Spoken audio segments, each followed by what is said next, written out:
Coming to you from Blue Cruise Studio in Temecula, California, it's the Whiskey Throttle Show, taking you inside the lives of the legends and leaders in moto and action sports. Today's guest is brought to you by Yamaha. Yamaha is the industry leader in two-wheeled fun and performance. Celebrating 50 years of YZ in 2024, the Blue Crew is still dominating shootouts and competitions. Yamaha, revs your heart.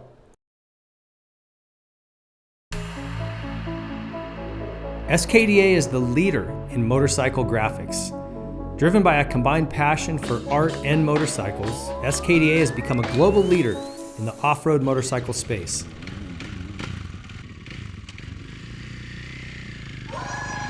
Their graphics can be spotted from a mile away with a unique design that blends speed and creativity.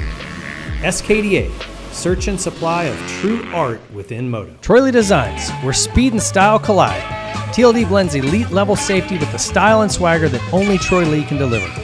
Moto, adventure, bike, paint, casual wear, whatever your passion, Troy Lee Designs is waiting for you on the next level.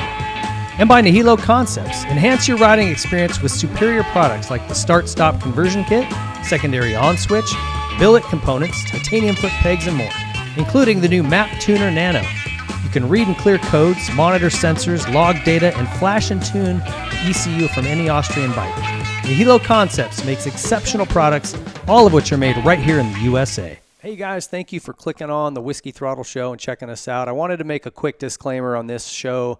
A little bit more of adult language and some content in here that if you have kids that listen or watch with you, might be a good time to listen to this one on your own, put them to bed, or send them somewhere else, go out in the garage. Just some adult language. Wanted to give you guys a heads up. So it's a great show with Jared Watson from the Dirty Heads. Enjoy. Hey everybody, thanks for joining us here in the Blue Cruise Studios for the Whiskey Throttle Show. We got a pretty special guest today, a little bit off of the norm, but for me, pretty special because I've been a fan of this band for a long time. Got to meet him. We'll go through how that happened, but it's the front man for the Dirty Heads, Jared Watson. Dude, thanks so much for coming in, man. Yeah, anytime, Stoked man. to have you. I'm stoked to be here. So we typically are like, action sports show. Yeah. But to me, I wanted to keep this thing a little more open because I think music transcends not even just action sports, but like everything, right? So everybody can relate to music and musicians. And I got some questions I've been wanting to ask for a long ass time. Oh, really? Some of them might seem basic, but we're going to get to it. Okay. Yeah. So, okay. Yeah. I mean, music's extremely important. I feel like in any sport. Anything doesn't even need to be when it comes sports. to like action sports, it's like video parts. Like what song's going to be your video part? And then maybe other sports, I'm not like a football dude, or let's say MMA. What are you going to listen to before? What are you going to walk out to? What's your walkout song? Yeah. Oh, it's big. Big ups to Cheeto and to Justin Gaethje for walking out all the time. Gaethje just walked out to our stuff, our song without that Max Holloway fight. Oh, really? Uh-huh. Do they hit you guys up about that? Do they have to get permission from like? No, okay. Which is weird. I don't understand how that works. But both Cheeto and Justin, super rad guys. Yeah. Met them both. Justin's come out to Red Rocks, showed me some low kicks. It's both very, very cool people. That's rad. Yeah. There's some cool guys right now in MMA, like Sean Strickland, some of these guys. I think they're great because they're just unfiltered. Oh, dude. Love them or hate them, right? Who's the other guy with like kind of the afro and he always wears the white glasses, white dude? The afro, not Sean O'Malley? Is this Sean O'Malley? Kind of like blonde fro. Well, he always changes his hair. Okay. The one I'm thinking of. Strickland's he's from Montana. Is that the guy? I got him because I'm from Montana, so like he's a homie from Big Sky Country. Anyway, there's some wild characters in that sport. I dig it. Yeah. Hey, we start all of our shows with the Nihilo Concepts front end chatter. You guys know Nihilo Concepts. Check their stuff out. Just a couple of kind of front end questions. I thought let's just get this out of the way. You guys are going on tour this summer. Yeah. So let's talk about it, man. Who are you touring with? I know you're starting at Red Rocks. Tell me about what you got planned. God, that just made me so terrified. I make you nervous? Dude, starting at Red Rocks, we always fucking start at Red Rocks. So we're like the first one, like we're going to crush it. I'm just being a bitch right now. But the last day of tour, we will be so fucking dialed. We'll be so lubed up. We have played the show for 2 months straight, Yeah. That's what I think. That's when I think I want to play Red Rocks because we've done that before. But I was telling you before, like I'm going on a surf trip to the Mentawais for it'll be 14 days, but I'll be surfing on a boat for 10 days. I land. I have 3 days to like sleep, and then like Red Rocks and 2 weeks. I mean, and 2-month tour, which is rad. It's going to be an epic adventure. I just need to look at it as like to start because we did this last year, and then actually it was kind of rad. Okay. To start the tour at Red Rocks is a good fucking way to start it. But it's also like setting the bar high. You're like, damn, these other shows, like, how are they going to be this good? You know, and some are and some aren't. But you know, it's a really fun way to start the tour. But it's also a little like, ooh, shit. Like imagine racing your biggest, most important race the first like a day of the season, right? If that makes sense, it kind of is, you know what for I'm saying? us. Yeah. Like the season starts at Anaheim at Angel Stadium. Yeah. That's kind of, if you're going to win one, it's either that or Daytona. Okay, well then you guys know what's up. Yeah, that's what we're doing. They can probably relate to that pressure. Sorry, I got off topic. What the fuck was the question?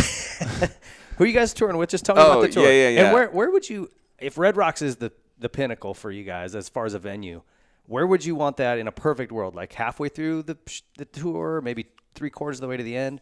Because you don't want to get to the end where you're kind of like, oh man, I'm over. You know, does it get that way for you guys? Not any. Schedule wise, it depends on schedule wise. Like how many, like if you're doing 5 days on, 1 day off, 5 days on, 1 day off, that can get a little rough. You know, if you're doing 3 days on it just depends on the scheduling. But yeah, you know, like let's say the last week on our way back to the West Coast is cool. Yeah, you know, that would make sense for me. But we're going out with Slightly Stupid, very good friends of ours, huge fans of that band. We've been inspired by those guys forever. We're all you meet people on the road and you're like, oh, this is going to go well. You know, like this tour is going to be fun because we're going to get along because everybody's just kind of has the same vibes, mindset, whatever. Everybody's very family oriented. We're all kind of the same age. We all kind of have kids the same. We've all been doing it around the same like length of time. You know, everybody's just chill. There's no egos. Everybody's there to have a good time and work and put on a great show. You know, it's just like it's kind of the perfect tour. We're really excited. Right on, man. I saw them last summer in Salt Lake. And they rip. Yeah, they rip. They're so good. It's got to be nice though to have a touring partner like that is on the same level. Because if you had some young guys and they were just like throwing down, partying every night. Yeah, we've had it. It could probably be like, bro, it's fucking annoying. Babysitting. Yeah, or just like taking odd liberties or just having weird egos where you're just like, okay, I get it. We're going to be living together for 2 months and I'm probably not going to talk to you whatsoever. You know, you just, kind of just let them do their thing. Awesome. So you guys start when? July? When is Red Rocks? I would say July 1st is the first show, but really July 1st is Red Rocks, but we don't have our full crew. We have our full crew, just not our full production setup. And then we fly to Boston, and then that's kind of when. And then there's like a couple days before that where we do pre-production, which is dope. I really like that. Like we'll rent whatever venue that we're at. You need to find one that doesn't have any shows before your first show. So you have like 3 days of shows where the lighting guys come out, the video walls get up. Like we do dress rehearsal pretty much, right? Yeah. So I can sit in the stands while the guy that built all the video content is running the video content. And the guy that did the lighting design is doing that and like check the sound and what do we like and what do we not like and do we like this colorway? Do we like that big shark, whatever, I get to watch my own show as much as I want over those 3 days while we practice it and make those tweaks. That's super fun. So we'll do that for a couple days and then we're out. Yeah. So Red Rocks is a little more raw. Do they already have like all their stuff and that's why you kind of... Yeah, Red Rocks, there's the rocks. Like you usually don't want to put something behind you at Red Rocks because it kind of takes away from the whole point of Red Rocks. Like you're playing in the mountain and they're on the sides and behind you. And then we said, fuck that. We're going to put our video wall up once. And it was really bad because it gets really windy because you're on a mountain. So we had to stop the show because the wind, this huge fucking, I don't know, ton video wall was just swaying. If that thing dropped, there goes our whole rhythm section and all the crew guys. Half your band. Yeah, exactly. Right on. Well, if you guys have not seen these guys, go check them out. you guys put on a hell of a show. We'll talk more about that Thanks, here as sir. we go on. But now you were telling me about this surf trip. That was everything I have. Is this kind of a tradition? You do a little surf trip to kind of clear the mind before you go? To me, I would think like, dude, I'd want to be practicing like dialed in. Okay. I don't mean to put more pressure on you. Don't make me feel bad. So this is the thing. No, it's not. So if you are interested in starting a band that people like to listen to in the summertime, this is something you might want to think about right now to any young musicians out there. I haven't gone on a trip with my friends in the summer for 20 years because I work every summer. And when we were younger, now we'll go out for two months. And, you know, we live in Southern California, so I still get like, September, October is super nice. So I still get a couple months of summer. Before, we were gone the entire summer. I used to summer would start, we'd leave, go on tour. Summer would end, we would come home. And so I was never able to go on surf trips. Never able to go on any trips with any of the homies. So they would always go do it, right? So 20 years into it, I'm getting older. I'm like, we're more successful, but also just like, I want to live life, we grinded, we put in our fucking dues, we paid our dues, we've done everything. Like, what's up? So I just called management, and I just said, geez, Cheese. Oh, yeah. He's rad. I just thought, hey, I'm going on a fucking surf trip next year. And he was like, what? I was like, I'm going on a fucking surf trip in June. That's it. Did he sweat you at all? No, I just said, figure it out. And he was like, fuck, okay. But this is the funny thing. It's not that he sweated me. It's that he was like, okay, we'll just make the tour 3 days after you get home from a 24-hour fucking travel day. It's like, it wasn't like a week or two for me to hang with the family or chill or decompress or whatever. It was literally like, when do you get back from your trip? I'm like, oh, the 26th. They're like, okay, cool. 3 days later, you're going to bounce, But I'm being a bitch. But no, I don't get to go on surf trips a lot. I didn't think about that. You're right. Your summer is smoked. Yeah. So, but I mean, it's cool. It's like it's fucking summer camp. Yeah, it is fun. My family comes out. I get to see the entire country and go to the coolest spots. We're not playing inside. We're playing sheds, which are those the big venues that are outside. So usually we're in these amazing places. So really it's like, oh, boo-hoo, I have to, go out on tour, and I wake up and I work out, and then there's catering, and I can eat whatever I want and be fed. And then if I need something, there's a runner, and then I can take a nap and do whatever, and then go for, a hike, or I can go here, I can go see the city. You can do whatever you want, as long as you're back by a certain time and play the show. When I have a show, my day needs to be I do the same thing every day. It's not until like the days off where I can be like, all right, I'm going to go for a hike today, or I'm going to go to this museum, or I'm going to go eat at this cool restaurant. But it doesn't suck. It doesn't suck that I'm gone every summer, but yes, I cannot go on. But trips. As a guy who likes to surf, it is a bummer. You got to go to the Southern Hemisphere probably in the winter. Do you guys do that? Yeah. I usually try and hang out with the fam, go to Baja. Younger kids is tough. Yeah, but maybe go to Baja. Okay. Copy. All right. Well, again, go check these guys out. Coming on the road with Slightly Stupid soon. I want to encourage you guys to go over to whiskeythrottlemedia.com. Check out our YouTube channel. We've got Moto, off-road, dual sport, freestyle content on there. Check it out. And our guest story is brought to you by Yamaha. Let's get to it. So HB guy, born and raised down there? Yeah, born and raised in HB. Sunset Beach, technically. Okay. Technically. So there's Huntington, and then there's this little tiny strip, which is Sunset Beach, and then there's Seal Beach. I was born in Sunset in my house because my parents were hippies. Is that right? Yeah. Yeah, me and my brother. The full natural birth just wiped you off a little bit? Yeah, wrapped the umbilical cord off my neck. What, you wipe you down, cut it with a little steak knife. Threw me in the water. Yeah. Yeah, but and then moved to Huntington. So yeah, Huntington, born and raised, pretty much. All right, and siblings? I got an older brother. Okay. Yeah. You guys tight? Super tight. Yeah, one of my closest friends. It's funny. So my dad had a wood shop in Sunset Beach, and the wood shop was connected to a surf shop called Camps by Ketone. And we, rather than getting a babysitter, my dad would just take us to the wood shop. And we'd hang out at the wood shop, then we'd sneak into the surf shop and hang out with the guys and get picked on or whatever, and sweep the floor for wax or stickers or whatever. So my brother would like sweep the floor or help out when he was like 10. And technically that's when he started working there. Never stopped working there. He's still there? He's 45 years old, and he runs the entire thing. So he's been working at the surf shop for like 35 years or something like that. That's rad. Yeah, it's cool. He loves it probably, right? Oh, yeah, he's stoked. Yeah. That's cool. What were you into as a kid? Tell me a little about, like, I know you love surfing now. Was that something you got into early? What else did you do as a kid? Skating was my big thing. Skating was it. Skating was my life. Skateboarding was everything. Making video parts with my friends. That's what I wanted to do. I was trying to go AM. I was trying to do contests. I was trying to get sponsors. Got into high school. But back then there wasn't really like a lot of money, in skating. How old are you? I'm 42. Okay. So it's like, this was like right when, like Kareem Campbell was my guy, like Tony Hawk came out like,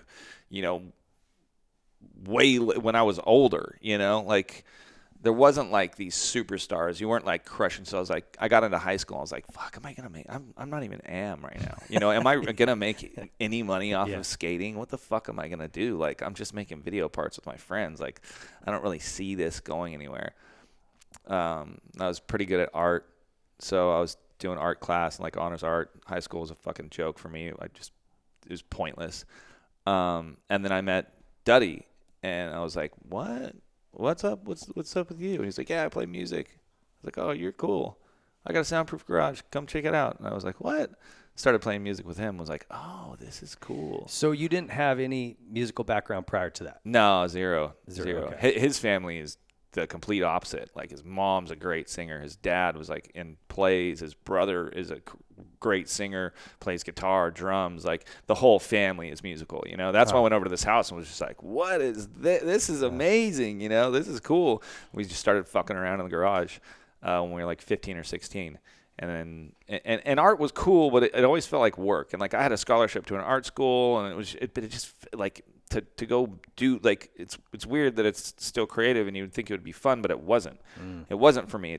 I knew I was good at it, and if I had to do something, I'd have to do it for, it just felt like work, but music never felt like work.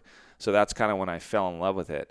And by 18, I think me and Duddy both knew, we were like, yo, this is fucking, we're doing it, And I've said this in interviews before. We got anxiety a lot, right?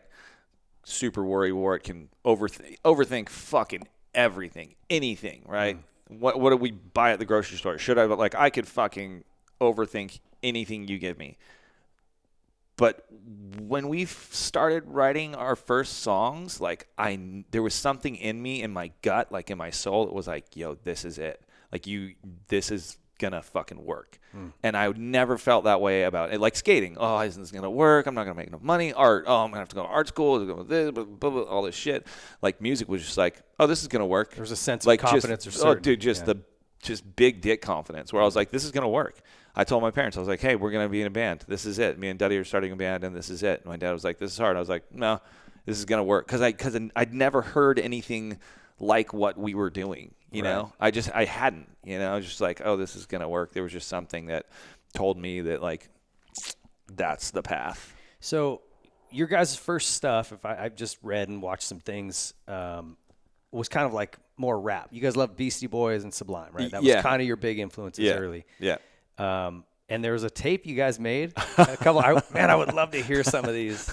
I'll send it to you. Duddy has it. Or does he? Oh my God, yeah.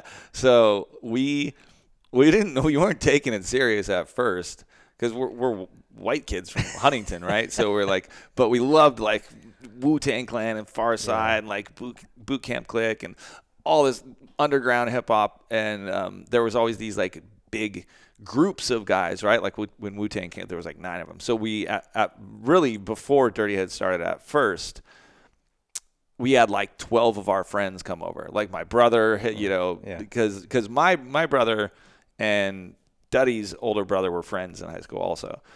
So there was like 12 of us, and Duddy would make these little beats on the Casio, like ridiculous Casio hip hop beats, and we would write raps. But these raps were like, vulgar, like teenager exactly raps. what you think. They're 16-year-old, raps about how big your dick is, how much you can come, how you fucking shoot machine guns out of none of it made. All it was us just trying to make each other laugh, right? Yeah. And they were all hilarious, and we have some. And they're like, you guys ought to put them on your social or something. Just go, hey.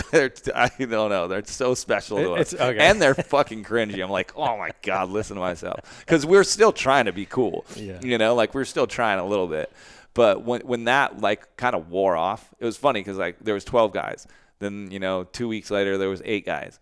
Then 3 weeks later, there was 6 guys, down to just me and Duddy. Everybody was gone. Me and Duddy are just sitting there with some Magnum 40s, drinking 40s, just oh, what do we do now? Let's make a real one. Let's you're actually really good. I know you're talking about titties and stuff, but let's try and give it a real go.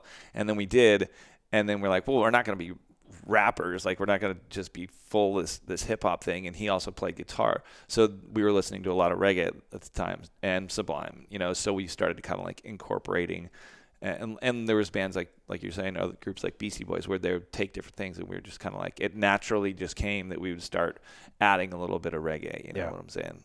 The sampling in the 90s was big. Yeah. And I loved it. I was all for it. Yeah. And the Beastie Boys, as funny as they started the same way, it was kind of a joke.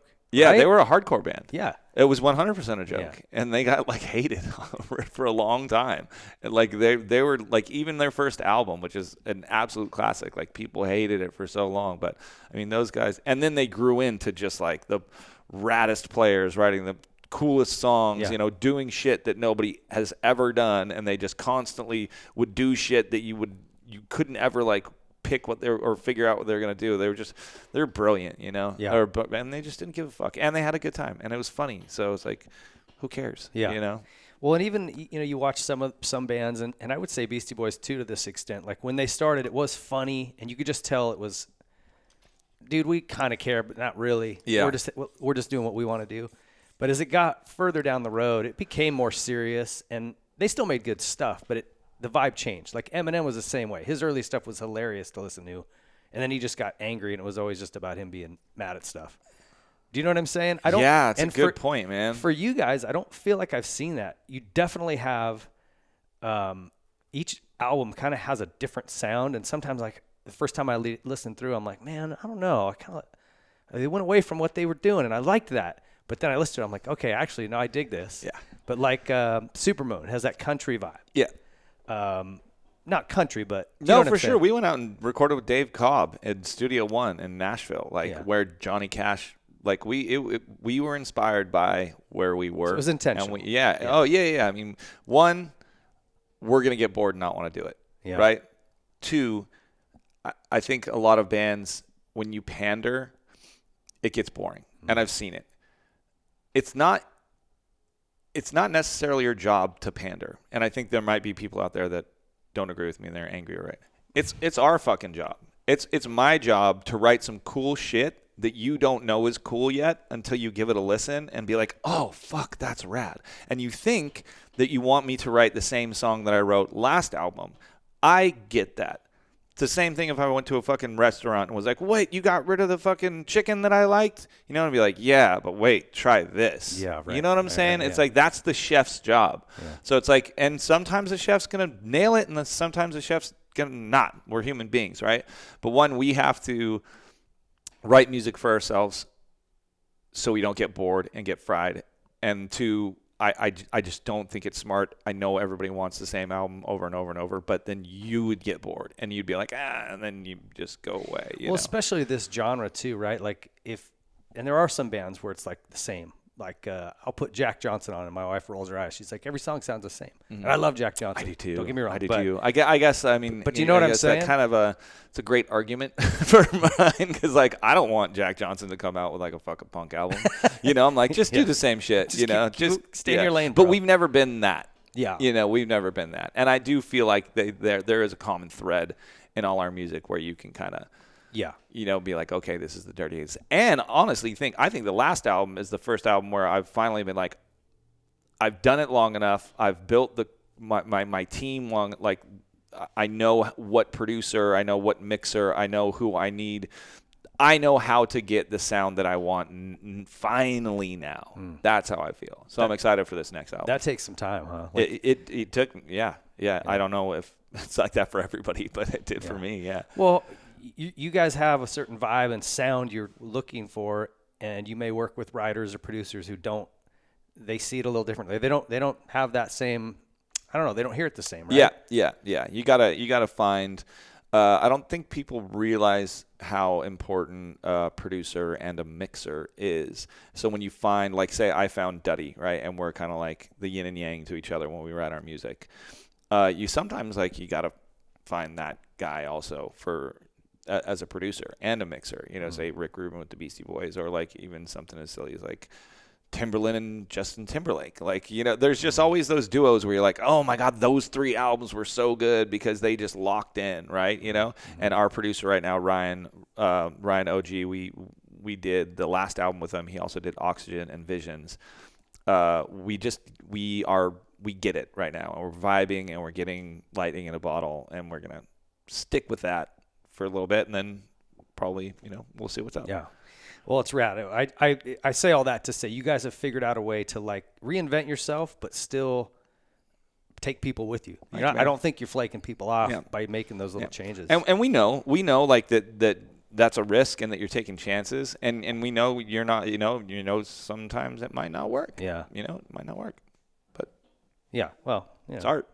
So tell me about those early days, man. You guys, what was your name before the Dirty Heads? What were you guys calling yourself? Oh, that was the first. That was the first. Oh, that was Dirty Heads. Yeah, okay. Yeah. Okay, so I used to lie all the time just for fun in interviews. Well, how'd you come up with your name? And I would just make every single interview. I'd do a 100% brand new fucking bullshit story. This is what happened. We didn't have a band because it was just me and Duddy writing songs. Duddy's older brother had a band, and they would play local shows. They learned 2 of our songs for us, and we would come up and play these 2 songs with them. Okay. In one of the songs, there's a lyric that says Dirty Heads. I'm not even going to say the rest of the lyric because it is so fucking cheesy. It's so dumb. But it says Dirty Heads in this lyric that I say. Okay. And I think it was either the band or the kind of the friends that were coming to watch us play. It was like, oh, play that Dirty Head song, the one where, you know, the Dirty Heads, because we didn't have it. We didn't have a name, yeah, and that's how they would reference that song, and then that kind of just like turned into our name, yeah. That's great. Yeah. But you guys, when you started, you were like doing the tough way, right? Like grungy little clubs and those early sets. Take me through that. And you guys were like living in a van basically down by the river. Yeah, it was funny. I was thinking that on the way here. We would tour. We got a 15-passenger van, white 15-passenger van. This is when we kind of finally assembled the band. And had our manager and. Oh, you already had Cheese locked in at this point. Really early, super early, before we even had a band. Okay. So he heard our little demo that we had made, and he was like, "There's something special about this." And we're like, "All right, cool." And he's like, "You need to get a band. You need to start touring." Yeah, that's what we want to do. So we bought a 15-passenger van, and we assembled the band, assembled the crew guys, which was only a couple of them, and there was probably 8 or 9 dudes in a 15-passenger van, and we would do 200 days a year at just bars, you know, bars with tiny little stages, playing to 0 people, playing to 5 people, sometimes playing to 20. Obviously in Orange County we would play to people, and then that was it. And then we did this spiral. We would keep going all across the country, and we would just make enough money to get to the next place. And every night, so we'd play the show, drive 8 hours through the night, get there, load in ourselves, play the show, load out ourselves, and then drive through the night. And then we did that for like 8 years. And there was this thing where like at one point there was this game to see where if nobody wanted to drive, so everybody would just try and get drunker quicker. You'd be like, I'm super fucked up, I can't drive tonight. But then like all like 10 of us were like, wait, dude, we can't play this game anymore. Someone has to drive. Somebody has to fucking drive. And it was it was really fun, a lot of fond memories, but fuck, man, it was brutal. It was fucking brutal. We did that for 7-8 years or something like that. The cool thing is that every time we came back to these cities, there would be people. There would be bigger. More people. Yeah. So, there was 10 people, then there was 50 people, then there was 100 people, then there was, 500 people, and when you're in South Carolina and the last time you were there, you played to 15 people, but this time you showed up and there's 300 people. You're like, oh shit. Okay, cool. So it's working. There was never like a sign that we should stop. Yeah. It always grew, but there was the South Carolina show where there was nobody at. There was a little person, a super drunk pregnant lady. I'm not making this up. That's quite and like I don't want to be like I don't. But yeah, there was a pretty aggressive like horny aggressive little person, which like that's a combo. I know, would have been good for the story. And then this pregnant lady that was like actually pretty good looking too, but she was drinking and smoking, and those were the only two, and the security guard, and there was the only two people at our fucking show. And I remember because we were like, "Where is everybody?" And they're like, "Oh, it's the off season for college or whatever." Everybody left, and it was just these two people.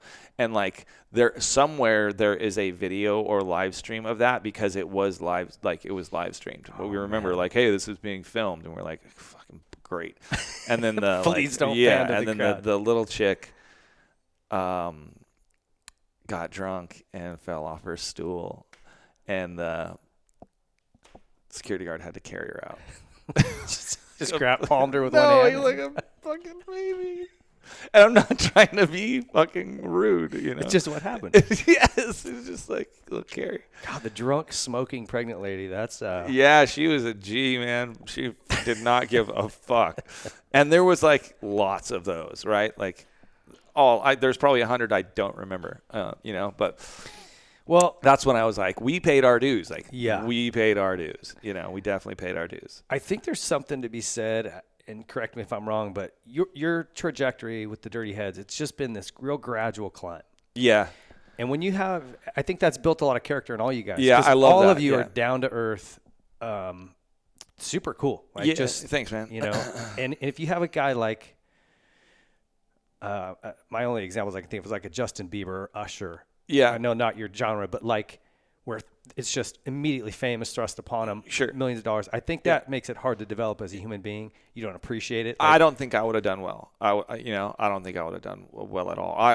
I've been sober for 8 years. I already had a problem with drinking, taking pills, drugs, because I was in a fucking band. That's what you did. If that shit happened where I had money on top of that, like, yeah, I don't think I would have done well.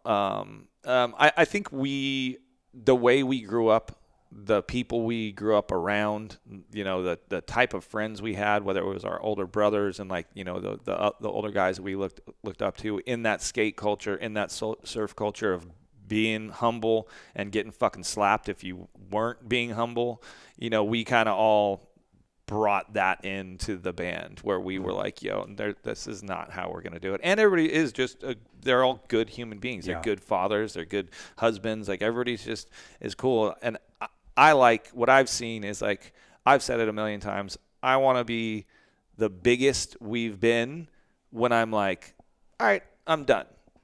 Rather than fucking, whoa, we're huge. And then we're coming down and okay, now I'm done. I like the gradual climb. You know what I'm saying? Yeah. No, I love it. I think it's the best, even though probably at times you go, man, we're making really good stuff. Why is it not more popular? Yeah.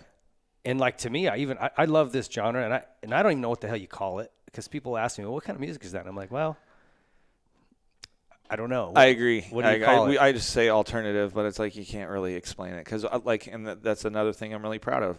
nobody's doing what we're doing. Yeah. Nobody sounds like us, and nobody's doing what we're doing. Nobody's singing and rapping and producing and writing and playing the music that we are doing all together. You know, nobody is doing those things. There might be a guy rapping, there might be a guy singing, whatever, but nobody's doing all of them like us.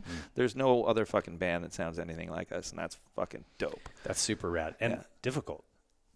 I mean, to be that, kind of have that unique sound is tough. Some guys will do it with their voice, like like the stick figure guys.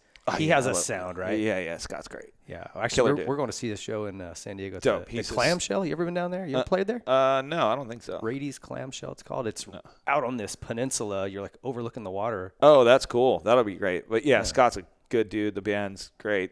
He's super sick. I love. But he has a sound, right? Like you hear him and you go, "Oh, that's him." But to your point, it's not really like he has a lane he stays in. You guys are kind of like Oh, we're all but it's rad, yeah. He's probably him and Stupid are probably the only two bands in like this reggae rock scene that I like still listen to. You know, because you're just around it so much that I'm just like, I don't need to listen to it. But like I'm a fan of Stick Figure. I'm a fan of Slightly Stupid. I like their music a lot. Yeah.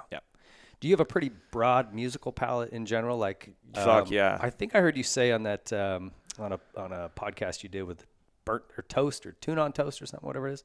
Oh, with Stryker. Yeah. Yeah. You said you're listening to like 40s jazz, right? Fuck yeah, dude. Have you seen the show Fallout? No. Oh, it's so good. So it's like I used to play this game Fallout, and they made a show about it, and it's like 10 out of 10. Watch it. You don't need to play the game. It's fucking awesome. But yeah, there was always this 1940s like jazz music playing in the background. I was like, this is sick. And then I just like fell in love with that. Super eclectic right now. Like I'm going to sound like a hipster, but like there's Ethiopian jazz from the 70s is gangster as fuck. I'll send you some stuff, dude. It's so gangster. It's like cool, like 70s, like car chase music. Like there's just, my thing is that I'm around music so much and I'm writing lyrics and I'm listening back to them, and I'm listening to Duddy, and I'm listening to so fucking much that I get burnt out that I don't really listen to music with lyrics. So I listen to a lot of instrumentals. And when you go down an instrumental rabbit hole, like there's just so many places to go. And there was a lot more instrumental music, in the past than there is right now. There's a resurgence with like this, have you heard Khruangbin? No. They're really cool. There's like this resurgence. There's like this hipster resurgence of just like instrumental music of just kind of like putting on the background. I'll send you a bunch of stuff too, which is cool. But my wife hates it, because she wants to listen to normal music when we're in the car, and I don't want to listen to fucking anything. You got a sitar going. Totally. I would bro. I actually have like a classical Indian playlist on my phone, and it's so sick. Yeah, but there's no lyrics or anything, So it's like I either want to listen to no music or just something where there's no lyrics, when I'm just kind of cruising. Yeah, I get it. Yeah. I get it. Oh, you're gonna get weird shit from me on the drive home. That's funny. I'm gonna send you all my playlists. Are you a Apple Music guy or a Spotify guy? Spotify. Okay. So I don't want to say anything, but they're trying to lower rates. Oh, is that right? Do you know how much a band gets paid every stream? No, but I have this in here somewhere, so let's just talk about it right now. It was super cut and dry back in the pre-digital. You made an album, you cut out whatever your percentage was, the album sales, you got a part of that, you got a part of it, merch, concerts. How the hell do you guys make money now outside of touring and merch? Remember we were talking about gangs, about like pharmaceuticals? Yeah. Dude, it's like I don't even want to say the name. I like don't even want to say the bad guy's name because they might not play us. Okay. If you listen to a band or you stream one stream, how much do you think they make off of that stream? I have no idea. The company's playing it? Just how much does the band make off of that stream? Oh, I would bet you that it's a percentage of a cent. It is a percentage of a cent. It's like 0.04% of a cent. Where the fuck is the money going? Who the fuck is taking it? You know what I'm saying? Like who made that number up? Who just picked that? You could if you had 1 billion streams, you would not make $1 billion, right? Right. You wouldn't even make half that. Like that I don't know. That's just some weird shit. So, and they're trying to lower it more. They're trying to lower it even more. That's why I'm Apple. And who fights against that? I think like a lot of songwriters. Is there? You guys have a union? Yeah, exactly. There's like unions and stuff like that. And yeah, people are just not happy with it. Well, it's just wild. And I've heard this more and more that like, well, first of all, and I don't know if I should say this to get you in trouble, but like Ticketmaster or whoever, wherever you buy your tickets to a show. I just bought tickets for that stick figure show. A third of the cost is their fees. Yeah, I don't know about that. Oh, dude, it's wild. Yeah, and I'm not smart enough to probably talk about the streaming thing. It just seems fucking wonky to me. You know what I'm saying? Yeah. Because like I know that Pandora and like other ones, they pay better. It's like, well, okay, well, why are they paying better? Like, you know, like I think it might be like maybe the labels are getting cuts too. You know, so they want to keep it. I don't know. Shady business. I don't know, man. Yeah. I don't know. It's the downside to capitalism. You got to figure out a way to keep it in check. It's all right. So I will say this. In defense of that,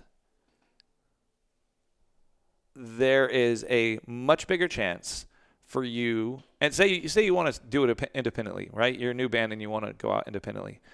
Streaming fucking helps. There is a way, way, way, way bigger chance that people are going to hear your music just through you liked this, listen to this. Oh, here, this song got on a playlist. Like, you have a way bigger chance. There's just more opportunity for people to hear you and for you to get fans with streaming than before there was streaming. Yeah. When like the labels were like fucking gatekeepers and they were like, we're going to put out 8 albums this year of 8 of our biggest acts, and you're going to go to the fucking record store with your allowance and buy the Metallica album.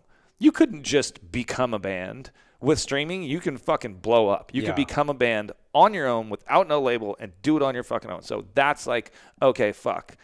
That's the cool side. Maybe we're getting fucked a little bit. Maybe let's have some talks and like make that better. But yeah, like there's a way, way bigger opportunity for you to, you know, do it on YouTube, do it on Instagram, do it on Spotify, Apple, wherever, you know, just for people to find your music. You know, I've found, like I'm saying, I'm finding random shit all the time. Yeah. I love it. And they're good, you know? Well, and social media too, Vacation. Yeah. Which it kind of almost pissed me off when that turned into like a TikTok or Instagram. Yeah. I'm like, well, we're like old dudes. Well, I'm like, bro, that song was, that song was rad a year and a half ago. Now you guys are just finding it. I fucking said that. So this is funny about keeping in the radio, and I don't give a fuck because it just doesn't matter. We tried to go to radio with that song, and they were like, no, it doesn't sound like anything else on the radio. No, we don't think it's going to work. And I said, it's going to fucking work. This is a fucking smash. I swear to God, this is going to work. Then our fans heard it, and they were like, yo, this song is rad. And I was like, I fucking knew it. And then COVID happened, and like 3 years went by, and COVID happened, and we were just like sitting around, like, all right, we'll wait a couple years until we can go tour again. You know, we were fine, we weren't tripping, and we just start getting calls. Dude, have you seen Vacation fucking blowing up? I'm like, I don't have TikTok. What the fuck? What are you talking about? And next thing you know, it's like 8 billion fucking over everything. It was 8 billion times. You made like $8 from. That's what I'm talking about. So it's 8. The number billion. So 8 billion. So 8 billion times somebody used Vacation for their TikTok or their Instagram or whatever. So 8 billion times 0.04. I drove my fucking Tundra here, bro. I should have fucking flown in on a private helicopter 8 billion times. Like, that's crazy. But also the cool thing is 8 billion people heard it. Another thing to warn it's just a bunch of like motocross guys. Nobody cares. Like, if you have friends that are going to start a band, it really didn't change much. You know, like streaming numbers went up. Live ticket sales didn't like go crazy. Right. And people need to realize that. That's the other kind of like scary thing about streaming is you could blow up online, but that don't mean shit when you go and try and play a show. And guess where you make all your money as a band or an artist? Fucking playing shows. You know? So it's like, go out there, meet your fans, play the shows, do the meet and greets, fucking put in the legwork, you know? Yeah. Because you can do shit online, and sometimes, there's the 1% that'll work. But the other 99% people that have a song that blows up online, you'll make a little bit of money from streaming. What are you going to do in 30 years? Yeah, right. You know? You know? So is that, what would you say percentage of your guys' revenue is touring? 80%? Maybe more? Nah. 75. Yeah. Okay. Yeah, 75. And then merch, and then whatever, and then little, streaming. little Yeah. piece of streaming. Which is wild. I know. It's basically just a promotional tool. That's how we think of it. Like, my music is to get you to come to my show. Yeah. And to make and for you to have and enjoy, and you know, and the other thing is, it's like we're making a fucking product that you can use forever. There's not a lot of other things where you can just go, here, I'm gonna buy this one time, or I'm gonna use, and you can, like, even, you know, when you get unless you break your vinyl or your phone or whatever, like what I've made you, which I love that you're using it, maybe it's helping you get through something, and or some mental health issues, or a breakup, or just partying. Fuck yeah, I'll take it for free. I don't care. When it comes to that, that's cool. But also, like, when I die, kids can still listen to that shit, you know, in 200 years and be like, dude, have you heard fucking Dirty Heads? Like, I'm like, oh, have you heard the Ink Spots of this 1940s jazz fucking thing? I love them. They're pumped. They're stoking me out, you know, on a Sunday afternoon. I'm chilling with my kids. I'm putting on a fucking band that's gone, you know, like, that's cool that when I leave, people will be able to do that, you know. The Ink Spots. They're so good. Never dude. heard of them. I'm going to check them out. I know there's people that have seen Fallout and played Fallout, and that shit is so good. Tell me about Cheese. I want to tell a little bit of his story. So I didn't know he got on with you guys that early. But dude, this guy's a character. This is, I guess now's a good time to say how I even met you. Cheese is buddies with Troy Lee. I don't know how they got to be friends. Troy's got all kinds of buddies. Yeah, I don't know either. All kinds of weird areas. But anyway, Troy was launching a new helmet.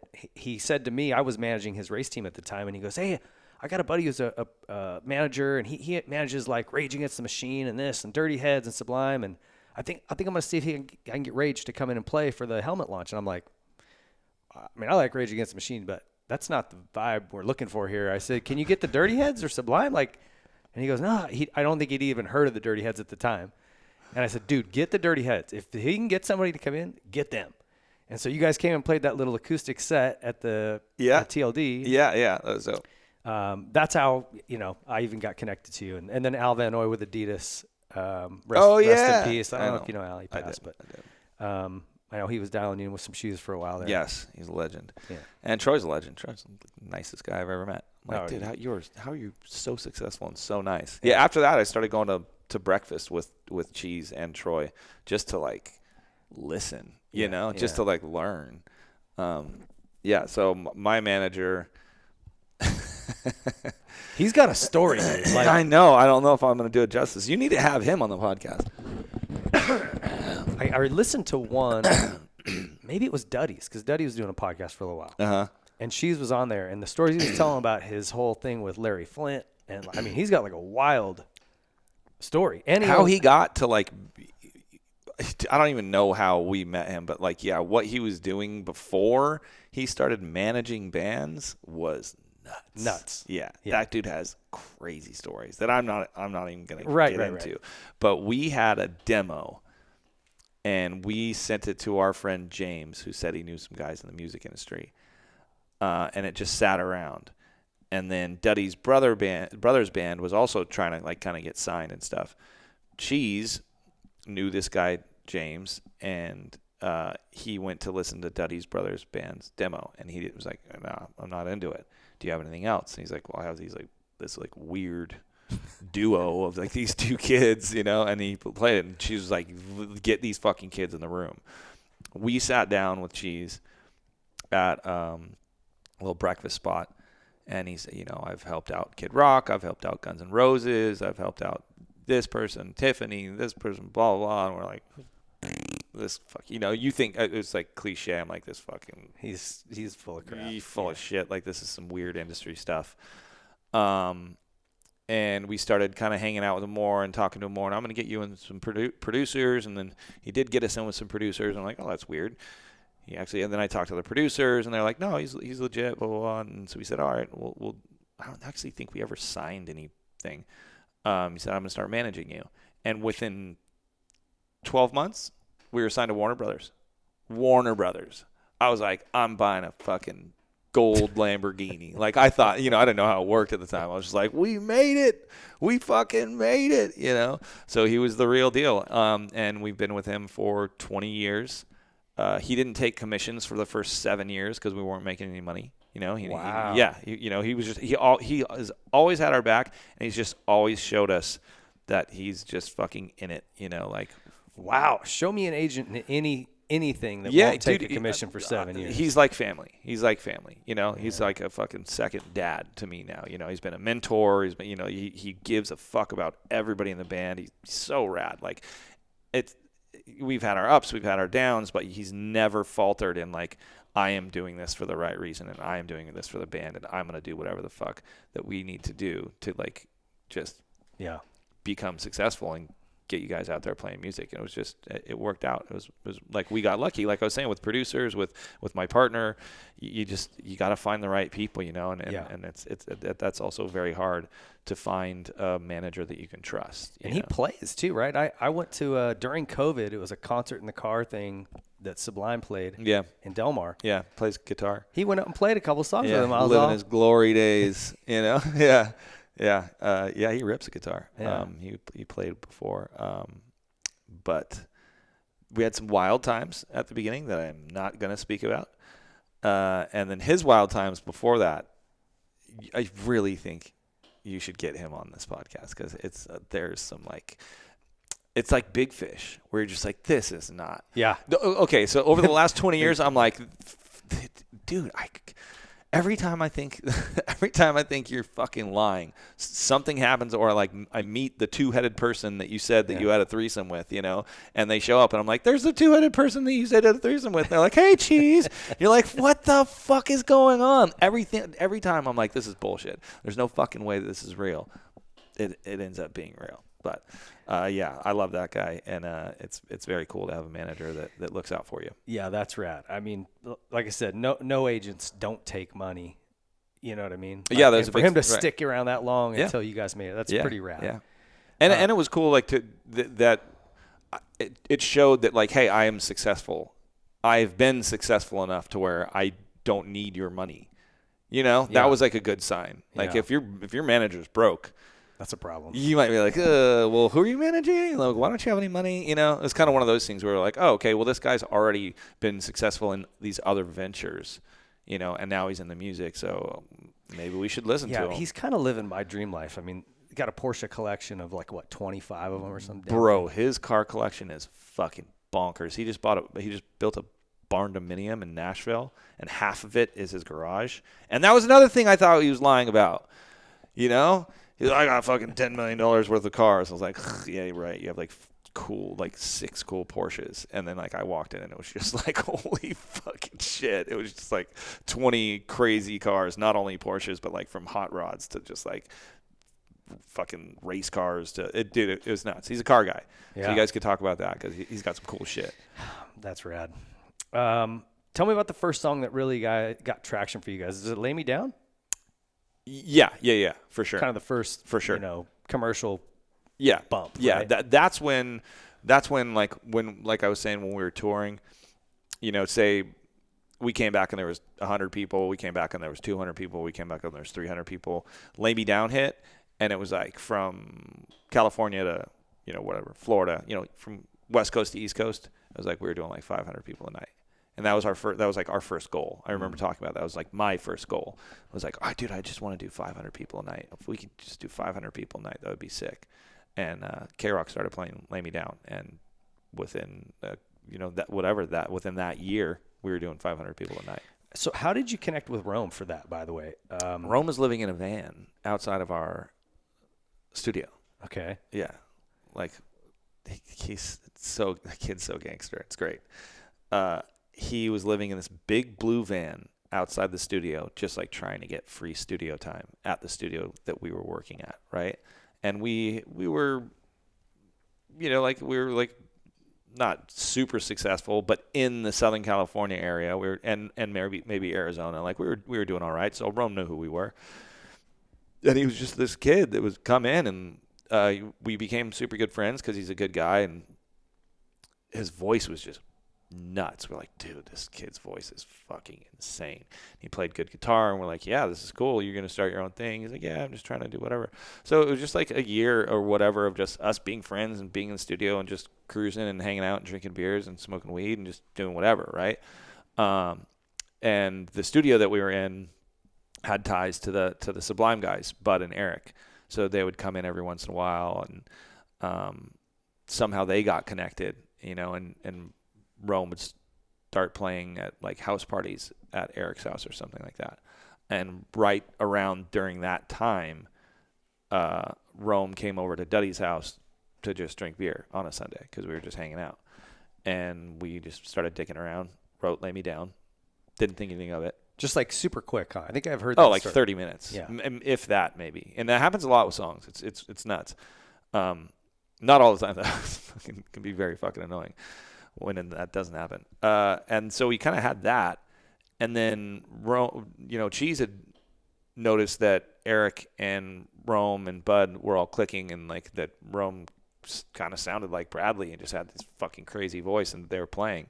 So he like kind of put that whole thing together, and Eric and Bud wanted to play, and Rome was obviously a huge fan, and I don't even know how old, 20-year-old kid, so why would he not want to do that? So that kind of started, and right when the Sublime with Rome kind of got put together, Cheese went to K-Rock with a CD of all of our songs, and Lay Me Down was on there, but Lay Me Down shouldn't have been on there because it wasn't mixed. It was an accident. And Kevin Weatherly, who was the Kevin and Bean show, like that guy, right? No, different Kevin. Yeah, the program director. Oh, okay. But those guys are really cool.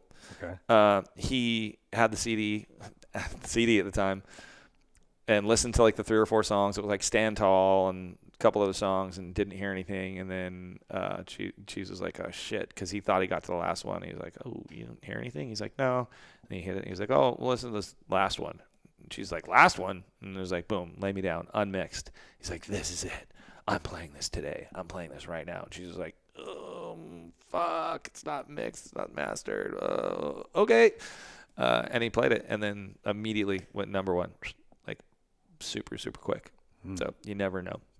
You never know. That's wild. Yeah, that shit was Wasn't crazy. even intentional. Yeah. It's like the persistence. So did you guys not think when you were listening, you're like, it's okay? Yeah, totally. You weren't like, hey, this is a banger. No.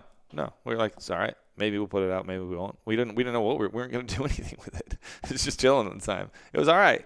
That's why you never fucking. So does that happen to you guys where you write something and you're like, hey, this is fire. This is going to be so big, and then it doesn't, or vice versa. You write one like that and you're like, it's kind of filler a little bit. And then it takes off. It's like one of the most difficult parts of the job is like there will be songs that I love and they will shit the bed. There will be songs that I hate and they will fucking blow up. So then there was like okay, it's usually the songs that not hate, but it's usually the songs that I don't like. They're gonna blow up. I've been like, well, I don't like this song. It's probably gonna blow up. It didn't blow up. Like it never fucking works the There's same. There's no perfect theory. No, it never fucking like nobody has the perfect antenna to pick the single every time, right? But it is cool when I love a song. Like there's this song called Island Glow. Oh yeah. On the last album, and I immediately was like, I fucking love this song. This is one of my favorite songs we've ever written, and it's gotta do good, and it did, like it organically became a single. Yeah. That shit is cool. I think I'm getting a little bit better because when I heard Vacation, I was like, this is gonna pop off, So I am getting better at it, but you're never batting 100 with that. Yeah, I just wonder for you guys that are so close to it, you've heard it, you've played it over and over and reworked it and changed it 1,000 freaking times. I can't imagine being that close to it and then having any kind of objectivity. Yeah. Do you know what I mean? Yeah. Because for me, you hear Vacation, you hear that hook one time, and it's like it's stuck in your head all day. Yeah. I was walking my dog when I wrote that. I knew that was going to work because it's very like nursery rhyme, and I kind of hated it. I was like, fuck, this is fucking stupid. And then I was like, shit, it's really catchy. And then once we got into the lyric, I was like, all right, these lyrics are really cool. I think people are gonna really. But simple is always good, Yeah. you know. And if it's kind of nursery rhyme ish, like Eminem did it a lot. There's a lot of people that do it that you don't think of. Even like AC/DC, you know, simple is just it's works so good. But then there's bands like fucking Tool that I'm obsessed with, that it's like the least simple thing on the fucking planet, you know. And it's just, you never know what's gonna work. I think what I've noticed now that we've gotten older is that we have to like it, and the more that we like the songs, usually the better they do. Okay. Yeah, it's just an interesting, for me, like, I'm curious how that feels for you guys. So when that thing took off, were you like, was that kind of oh man, we made it, or we made a huge step? Like, yeah, it was a step. Yeah, exactly. It was like, you know, and Cheese even said, he's like, we need like, you know, 5 more of these, right? Like, he's like, this is going to happen, guys. This is what's up. We're going to stay persistent, and sometimes we're going to get lucky, and that's it. We're always going to be ready, you know? So it's like, if you're just persistent, you know, eventually you're going to, you know, you got to get persistence, a little bit of luck, you know? Yeah. Determination, all that shit. We knew the music was there. And like I said, I just always knew, and nobody was ever going to fucking give up. And I just felt like we were getting better and better, you know? So you never had a moment where you're like, dude, what am I doing? No. Never. Nope. No, not even close. That's not awesome. even close. I'm still like, all right, we got something. Like, we're not there yet, you know? I still feel like we're still going to have another one, you know? Oh yeah. Your trajectory. We're still going to have another one of those moments, you know? I agree. Okay, let me ask you this, because like, even though we had number 1 last year and a number 3 last year, I know, but I'm still like, nah, that wasn't it. Yeah, like, that was not it. You know, it's interesting. This genre isn't bigger, and I think it is bigger. If you go to any beach, lake, I hear this music all the time. Yeah, in any state, really, too. It's not just coastal anymore. No.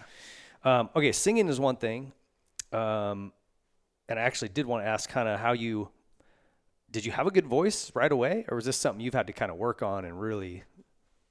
I didn't sing at first. I was the rapper, and Duddy was the singer, and then we wrote Stand Tall, and they're like, get in there and try and sing. So like, I didn't like even try and start singing until like our first album was like halfway done. Oh, really? You know? Yeah. And then it's always been something that you have to work on, you know, because like there's people that are just naturally they could fucking smoke cigarettes, eat glass, fucking take a giant bite of cheese, and go out and fucking sing, right? Chris Stapleton. Exactly, right. I just and saw you're him just at like, Petco. fuck you, dude. And then there's other people like myself where it's like, yeah, you got to work out, you got to warm up, you got to drink your water, you got to like, you know, it's something you got to work at. It's just like fucking Kobe wasn't not practicing all the time. Yeah. You know, I'm sure a lot of the motocross guys, like, you got to go, I don't know what it's called, fucking practice, run the track, whatever. Yeah. You got to go do it, you know? Got to do laps. Yeah, but there's some guys that are just like so gifted that they're just like, I can do this fucking track with my eyes closed. And you're like, go fuck yourself, you know? That's Chris Stapleton, and not me. He's wild, that guy. But yeah, it's fun. It's cool. Okay, so that was my second part of this question. Singing is one thing. The stage performance and you know, stage presence, that's a whole different thing. Did that come easy for you? No, Are you a bit of a ham, or that's a learned thing. Yeah, that's a for sure learned thing. I feel like you have an idea in your mind of like what you want to like maybe look like or feel, or the vibe that you want to have on stage. And what really worked and helped me was we did Warped Tour one year. We didn't want to, but Cheese was like, you got to go do Warped Tour. We're like, ugh, this is going to be so gnarly. And like, it's all just fucking hardcore bands. We're like, this is like reggae, rock, rap. We're like, people are going to fucking hate us.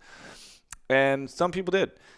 And it was like a battle, like, because Warped Tour at the time it's nuts. Like, you would play at 10 in the morning some days, you'd play at 3 some days. There's people walking by to 18 different stages or whatever. So you would need to get these people to your stage, you know. And like, I tried so many different things. I tried talking a bunch, and like, me and Duddy tried being funny, and we're like, this is fucking stupid, we're not comedians. And then I tried interacting with the crowd, like, and then I'm like, I'm interacting with this crowd way too much, I'm talking too much. And eventually I was just like, I came to this realization of just play the fucking music. Just play the fucking music. This is what we do. This is what they're here for. If you like our music, great. If you don't, there's 10 other fucking bands over there. And if you want to stay here and fucking be a cunt and fucking like throw shit at us, cool. I don't give a fuck. I don't give a fuck. We're going to keep playing, you know? And once that happened, I was like, okay. And then something just clicked, you know, where it's like that, like being a front man and entertaining and being on stage, like I just know I'm fucking good at it, you know. So like, it was something you polished over time, just like singing. You work at it, you find what works with it. Oh, dude, I feel like singing I'm like still working on, you know, but like going up and entertaining and having high energy and putting on a good show and getting the crowd to have a good time, I'm very confident in that, you know. So you don't get super nervous anymore. It's like adrenaline. Oh, I do. Yeah. I'm just once like my foot hits the stage, everything's all nervousness is gone. I'm very confident in that. Even before, I'm very confident in it. Just some nights I get nerves and sometimes I don't. You know, it's just weird. I don't think that'll ever go away. You know, and dude, like people have to realize like we have lives. You know, like maybe some shit's going on with the kids at home. Maybe some shit's going on with just life in general, right? And you got to put that on hold and go play this show, you know, and sometimes, and you can't let that affect you. But before, if it affects you, that's okay. You're just like, fuck, I'm fucking freaking out. Yeah. I'm fucking nervous. Oh my God, what's going on? I have this shit to deal with. I have that shit to deal with. Like, it's not just fucking, you know, roses and champagne and like getting foot rubs backstage, you know.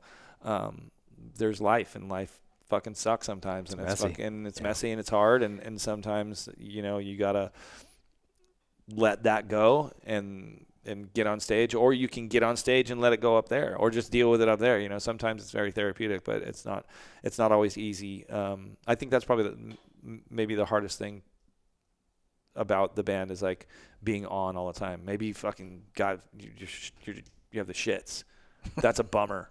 Right? You're like, fuck, I have the shits. Doesn't matter, right? Or you're fucking depressed because something happened. Your friend died, you know, or something's going on with kids or whatever. Like, life is just throwing all these fucking curveballs at you, and you're like, fuck, and you're overwhelmed to be like, okay, let me go fucking smile and go on fucking stage, you know, and you're like, fuck, and then you just gotta, you cannot let that type of thinking kind of spiral. Right. You got to stop it, realize it, and say, okay, we'll deal with it. It's the same with athletics. You know, guys are 100%. Constantly dealing with injuries or life stuff, right? Mm-hmm. And when it's time to go down to the line, I mean, you got to be able to clear that and exactly. Focus. Yeah, that's a very it's a skill, and it's fucking hard, man. It's a bummer sometimes. At least in that world, it's just kind of you doing the job. You have to go out there and like you said, be on, right? Like personality, and you can't be like, all right, we're going to do one more or something. Or it's like if you're like in a hardcore band or something a little bit more like depressing, you can be like, I'm fucking sad. And you can act sad on stage. Like, I can't fucking go out there and be fucking sad, you know? You're like, shit,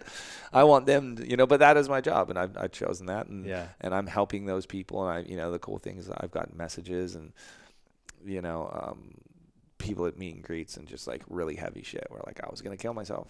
You know, and now I didn't. I'm like, okay, and I just think of like shit like that. I'm like, all right, shake it off. Let's fucking go. You'll deal with it afterwards. You'll be all right, you know? Yeah. I mean, we do a lot of stuff with the Children's Hospital up here for the fire department. And, man, you want to get a perspective changer no matter what your problem is. And I bring this back to top of mind for me all the time. Go walk through a children's hospital. Yeah. Kids that are 7, 8 with cancer. And you go, okay. My bag of problems is not that bad. Right, I'll grab it and let's go. So very true. Hey, we're going to take a quick break. This is your TLD timeout. We'll be right back with more Jared Watson. Stay tuned. There's a new product on the market that's going to help you with your riding and racing, and it's Elevate Action Sports. If you've not yet gone and checked it out at elevateactionsports.com, it's a collective of riding coaches, the likes of which has never been put together. Grant Langston, Ryan Hughes, Jeff Emick, Johnny Campbell, and myself, David Pingree, bringing all of our years of experience in professional racing to one place with professionally produced videos and all kinds of supporting staff to help you with your mental side of racing, your physical side, your bike setup, your bike maintenance. We cover it all. Get to Elevate Action Sports right now and join the community.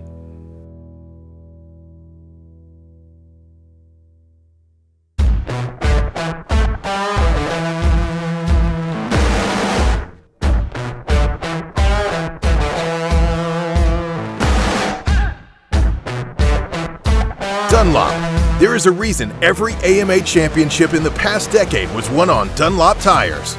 They are the best. Choose the best performing tire and a brand that has never wavered in their support of our sport. Choose Dunlop. Pro Circuit. Pro Circuit products are designed with one goal in mind: winning. Through passion and hard work, Pro Circuit has operated the most successful 250 team in the history of the sport. They use that same formula when developing exhaust, engine, and suspension parts for every brand. When only the highest level of performance is acceptable, trust Pro Circuit. Since 2009, Seat Concepts has been dedicated to making the best aftermarket seats. More comfort, more grip, more riding. For 10 years, we've continued to raise the bar. Innovation and American craftsmanship make Seat Concepts the world-leading manufacturer of power sports seats.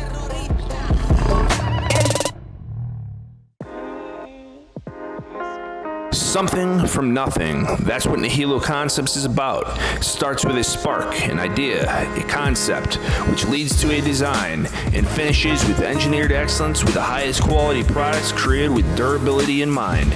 All our products are made in the USA at our state-of-the-art facility in Stuart, Florida. Whether you are a weekend warrior, ride for fun, or at the highest level of competition, Nihilo Concepts offers innovative titanium, aluminum, and carbon fiber parts for your dirt bike. We offer a wide variety of products that you can customize to your liking. Browse our site for foot pegs, brake tips, engine components, specialty tools, frame grip tape, lever grips, carbon fiber components, motor stands, our secondary on-switch, plus much more.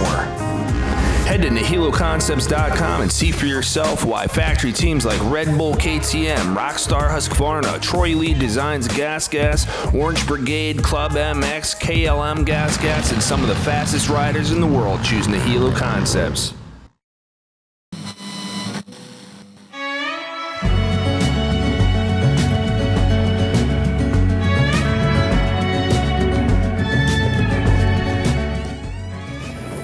Specialized Bicycles. Specialized leads the way in the world of bicycling. Whether it's cross-country racing, downhill, e-bikes, enduro, road, gravel, dual slalom, dirt jumping, or all mountain bikes that do it all, Specialized has the perfect ride for you. The brand is synonymous with engineering excellence and innovation that steers the industry. Visit your local Specialized dealer for a test ride and see just how good Specialized products are. I try to keep on keeping on.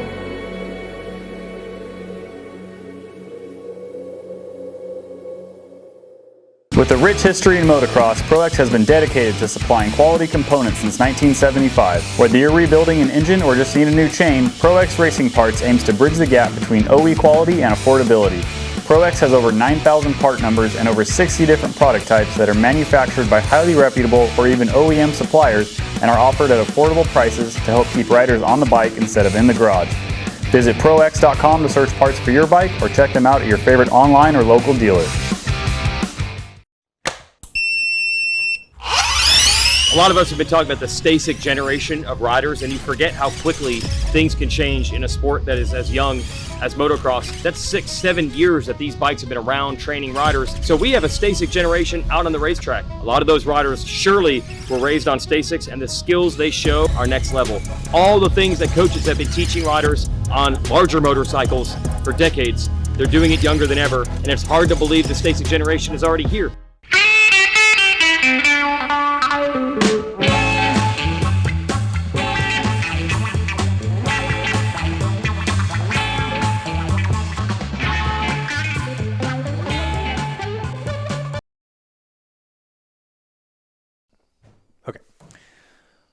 Hey, welcome back, folks. That was your Troy Lee Designs timeout. Get over to TroyLeeDesigns.com. Check out the full Moto line coming out here for spring.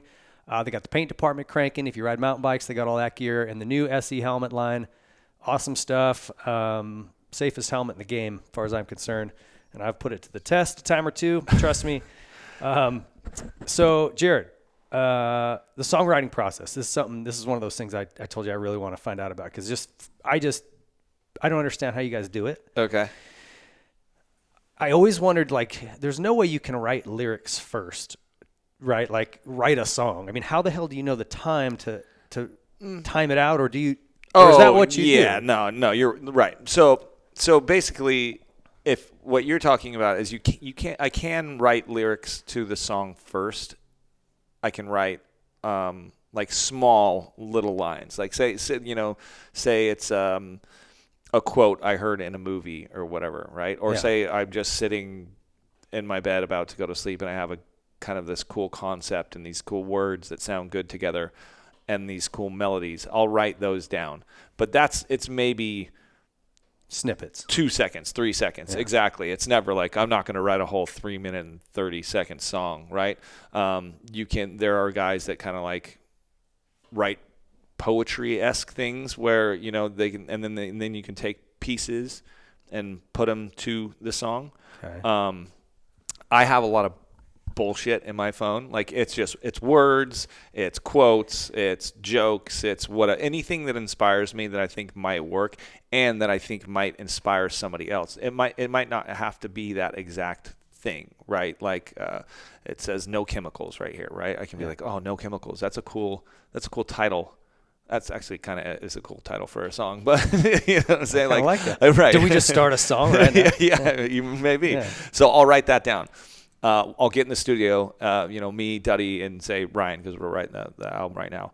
I'll get a whiteboard and I'll just fucking write every stupid thing that I have up there, right? Every word, every line, no chemicals, blah, blah, blah, this, that. Just because if we're stuck sometimes, you can just sit there and like go, okay, and then you'll look at that word, and then that word might spur something else, and then that will start something. Hey, I have an idea because that word, it made me think of this, and then here's a song title. This kind of rhymes with that. We could exactly. Pieces, yeah, but usually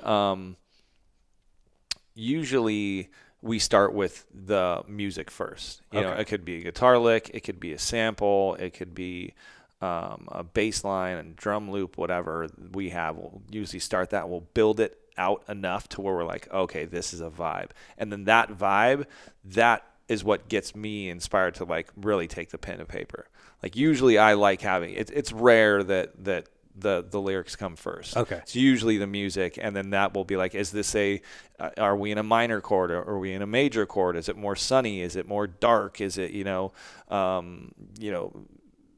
is it gloomy sounding? Do you know what I'm saying? Yeah, like, what's the vibe of the music that we have, or whatever, the chords or the piano or the guitar part or whatever? And then that will put me in a place. And then there's no way to explain how I start verses. It like Rick Rubin has his book, and he talks about how you're like an antenna. It honestly feels like that. Like I'll just be sitting there being like, okay, this is a cool beat, like, and then it'll just be like, oh. Brrr, and the first line, and as soon as I get the first line, usually everything else just follows suit. Is that right? That's with verses. With choruses, it usually takes a little bit longer. Choruses, we want to make sure they're super catchy and the lyrics are good and they're strong. We usually spend a lot more time on choruses, but also like that song Island Glow I was telling you about, the Pirate Story song. Yeah. Ryan was just playing chords, and I was just like trying to find a melody.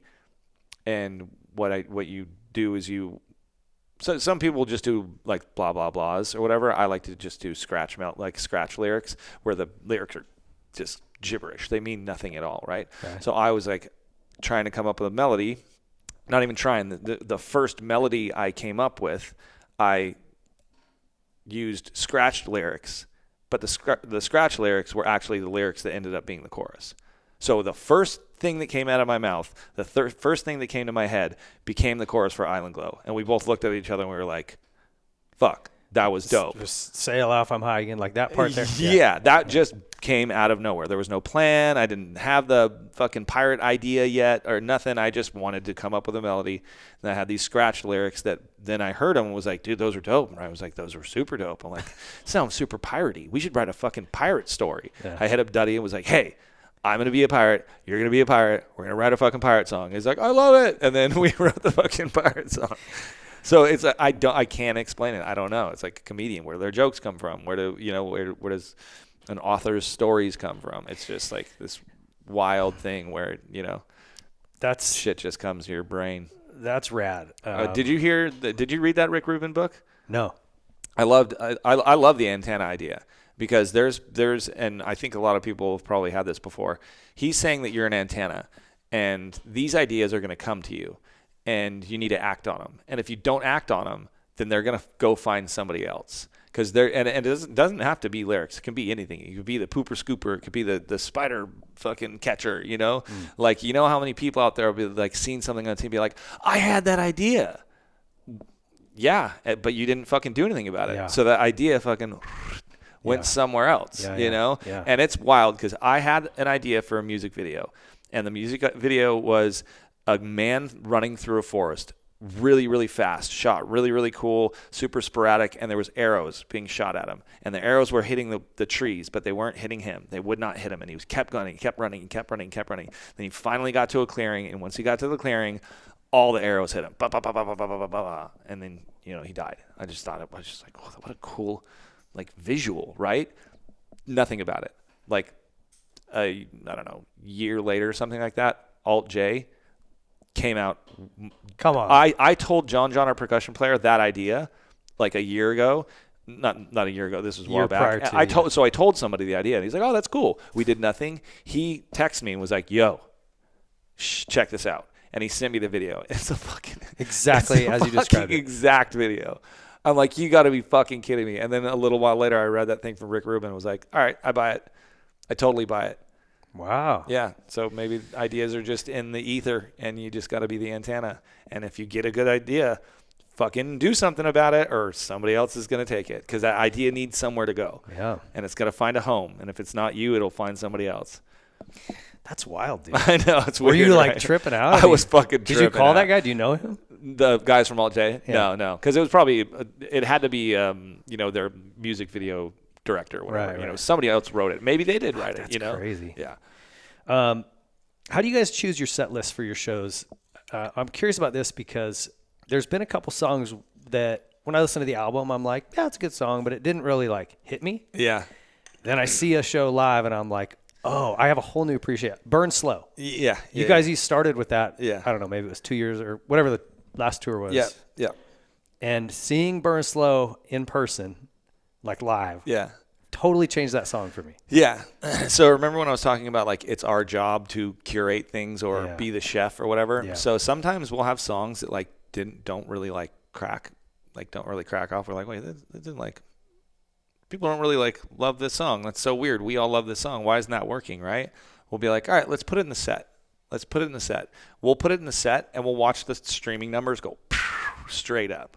Sometimes people just you already gave them vacation or you already gave them this and maybe it's like down on maybe it's number 13 of 14 songs so that it just doesn't get the attention, right? Right. So like sometimes we got to go in and just play these songs where we know that like this is going to be good.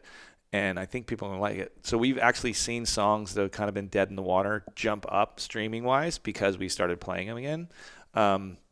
There's something about that. Like, I think listening to it on your radio, I guess you could blast it crazy loud, but it's something about the energy and amplitude of live. Right. So where when you guys play that song, I was like, oh shit, this is very different than when I listened to it, just on the album. So some songs don't translate on the album and they translate really well live and then vice versa. Right. Where we write a song and we're like, this song sounds so good on the album. We're going to play it live. And then we practice it and we're like, this is boring, like it just doesn't translate. So we just don't play it, know. But really, when it comes to building a set, I want to, as cheesy as it sounds, like take you on a journey. I don't want to just start with our most mellow songs and then go all the way to our most exciting songs. I want to start high and then bring you down and then bring you back up. And then, it's just like there has to be the right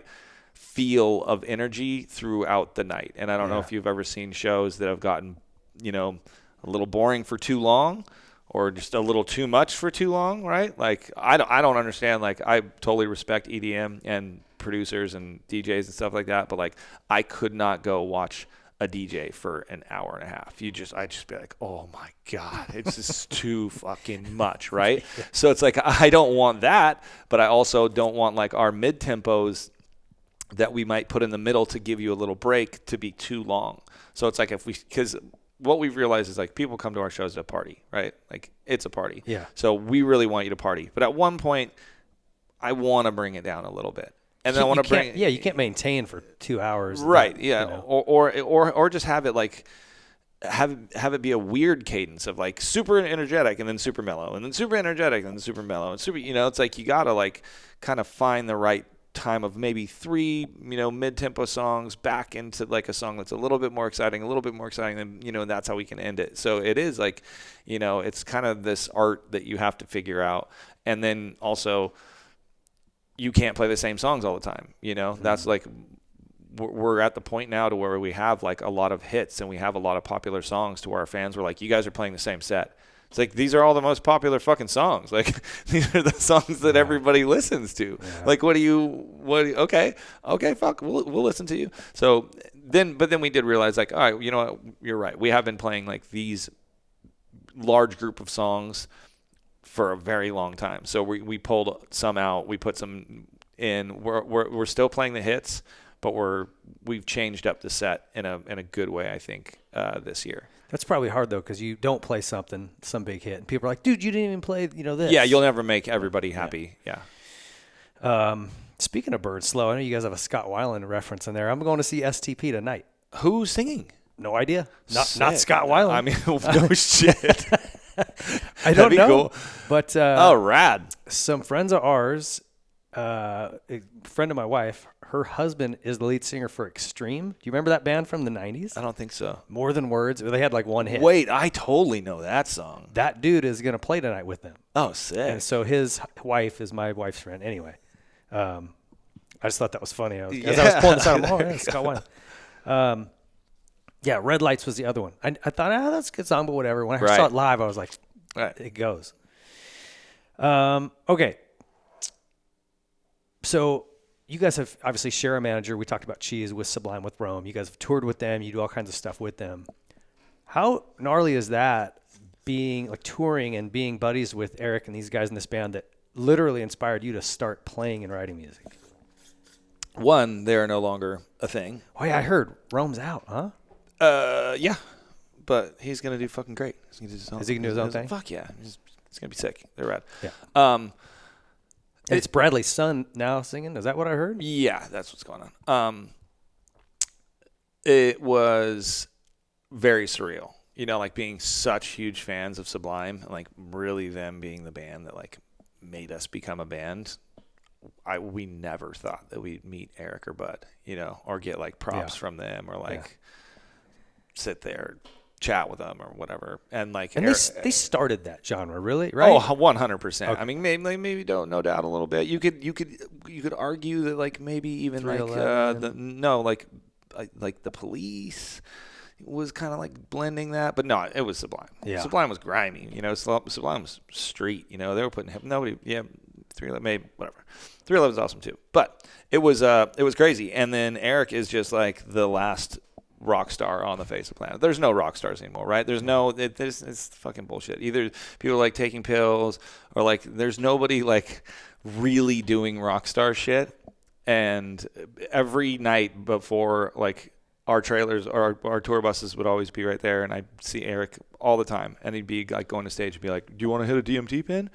I'd be like, "Dude, you're walking to stage right now." "Yes, but I don't have to play a show." Like it was shit like that. Where it was like, I have to go lay down and do this. Like, you're gonna do this and then go play. Like, he just every day it was something new. Where I was just like, you're the last remaining rock star. Like, somebody needs to do a documentary about him, and he'll probably never die.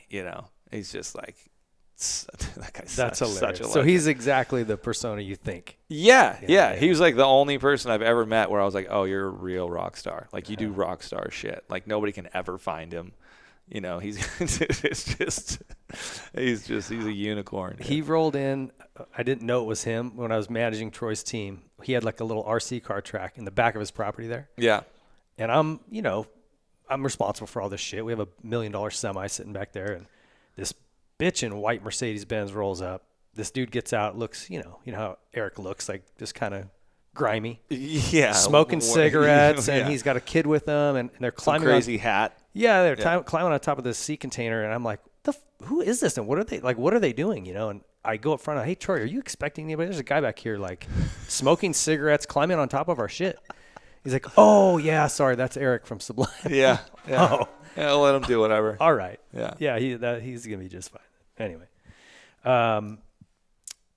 So the sense of humor, dude, this is what I want to talk about. Your guys' lyrics, one thing I love about them is they're not just like, I used to love 90s rap and even 80s rap because it was funny. It told a story. It was 90s like rap interesting. I still think is unbeatable. I do too. Yeah.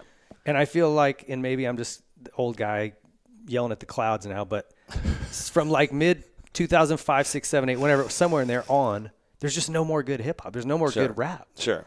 You listen to the lyrics and it's just like, I don't know, man. Not inspiring. It's not funny. It's not entertaining. There's to no me. wordplay. No. Yeah. And you guys have that, dude, from, Sloth's Revenge to oh, wow, are you going to start? Well, I wrote a couple down. Oh, yeah. fucking hell. So this is one of my favorite, like one of the first songs I heard from you guys that it hooked me. First time we met, I was tripping balls. Jeffrey's shit, want to touch these walls. Yeah. Get Him to the Greek's one of my favorites. It's great, right? It's all time. Yeah. And I just went, where are these guys like putting this together? Is it just the three of you combined, or you and Duddy? It's me and Duddy. So remember when I was talking about earlier when we were like when we were writing songs really early, and the whole thing was just to make other like our friends laugh. That's never gone away between me and Duddy. Like when if there's serious songs, okay, cool, we can get a little bit more serious. But if we're just writing bars, like if I do my verse and Duddy doesn't laugh like once or twice, I'm like, all right, I gotta go rewrite. I gotta rework this. Yeah. Listen up, kids. I'm a shark. You're a minnow. Balls on your chin. Call your bitch Jay Leno. Oh, that's dude. What? That's world? Artistry right there. That is Shakespearean. And you got fucking say I sing that sometimes, and there's like 10-year-old kids in the crowd. It's always funny when like parents let it's okay, you can listen to Dirty Heads, and I'm like, ugh. I'll see kids like on their parents' shoulders like yelling that, and I'm like, God damn it. Well, listen, I took my girls probably a little too young to a show, and it's like, girls, there's gonna be some language. Yeah, you're gonna smell some weird stuff around in the air. Uncle will put the dollar in the swear jar. But they love the music, even if they didn't really know what was going on. It's that, and dude, don't ever quit though. Just keep that. No, that fuck is that. So fuck good, those dude. kids. I'm not doing fucking your kids, bro. I'm gonna keep writing 16-year-old fucking juvenile fucking raps until I'm 100. I love it. Well, but it's clever. It's like, like some really thought went into that. And balls on your chin would make you look like Jay Leno, exactly right? like Jay Leno. Brilliant. It is brilliant. Yeah. There's a line in Lay Me Down that is the song's obviously about a girl and a guy. It's like the tequila and the fucking whatever tequila on the beach. Salty when we kiss. Yeah. So I kind of stopped singing it because I would sing it, and sometimes I would lock eyes like with a dude on accident, and we'd just be saying that to each other. I'd be like, "Fuck that fucking big old guy over there." Okay, I'm gonna walk to this side of the stage. So now I just stare off. Yeah, when you hit that line, you just make sure you're zoned up. Tell me about tour life. I can only relate as a pro racer, and we would fly in and out every weekend. Maybe we'd stay back east for a week or two here and there, but I hate flying. I hate it too. Yeah, the travel flying was always the worst thing. Tour bus all day. Flying was really? Fun. Well, yeah, sorry. So, but you guys go, like long stretches, 8 and weeks. It's just night after night after night after night. Yeah. Tell me, to just kind of take me through a typical like week of tour. Cool. Yeah. Now it's a lot more enjoyable now, right? When I was talking about like the van where we had to do everything on our own, like that was gnarly. But now like really, really can't complain. So let's start, like say we played a show last night, right? We played a show last night. My adrenaline's so high that I can't go to bed. If we get off stage at 11, I'm not going to sleep until 3, right? So I'll sleep till 10 or 11 a.m., which is great. if you have kids, like you understand. I get up before I do anything. I wake up, put my shoes on, put my headphones in, go outside to the trailer where Tim, one of our crew guys, best guy on the face of the planet, we would fall apart without him, has all my kettlebells set up, probably a bench, just all my workout shit is already up and set up, right? So I wake up and within 5 minutes I'm working out. Like I have to do it. I'm either doing or I go straight to the venue where it's like I said, the sheds. There's the grass area where you can buy grass tickets, and I do hill sprints, right? And I do burpees or whatever. Like I have to do something. So I'll work out for an hour. I'll go to catering, which is great. Catering's usually fantastic. You walk in, there's healthy options, there's non-healthy options, whatever. I'll eat food, drink my water. Go take a shower. No, not take a shower because it's just sweaty yet. I'll go eat, and by that time, it'll be sound check. So we sound check for an hour. There's some bands that don't sound check. They just let their guys do it. We all sound check every single day. We'll sound check for like an hour. After that, it's just time to kind of cruise, hang out, relax, hang out with the guys, FaceTime the family. If there's anything nearby that I want to do, go check it out, but really just kind of, I'll probably take a nap, because like the knowing that I have a show coming up, there's like this adrenaline, like, oh yeah, like before a race, you get tired before a race because your body knows that you're going to use adrenaline. I usually get most of the band, all of us at one point will like probably take a nap, and then we all kind of start hanging out around like 5 or 6. Like we'll just kind of be a unit hanging out, just chilling. Just whether it's backstage or on the bus, just knowing that we're going to get ready.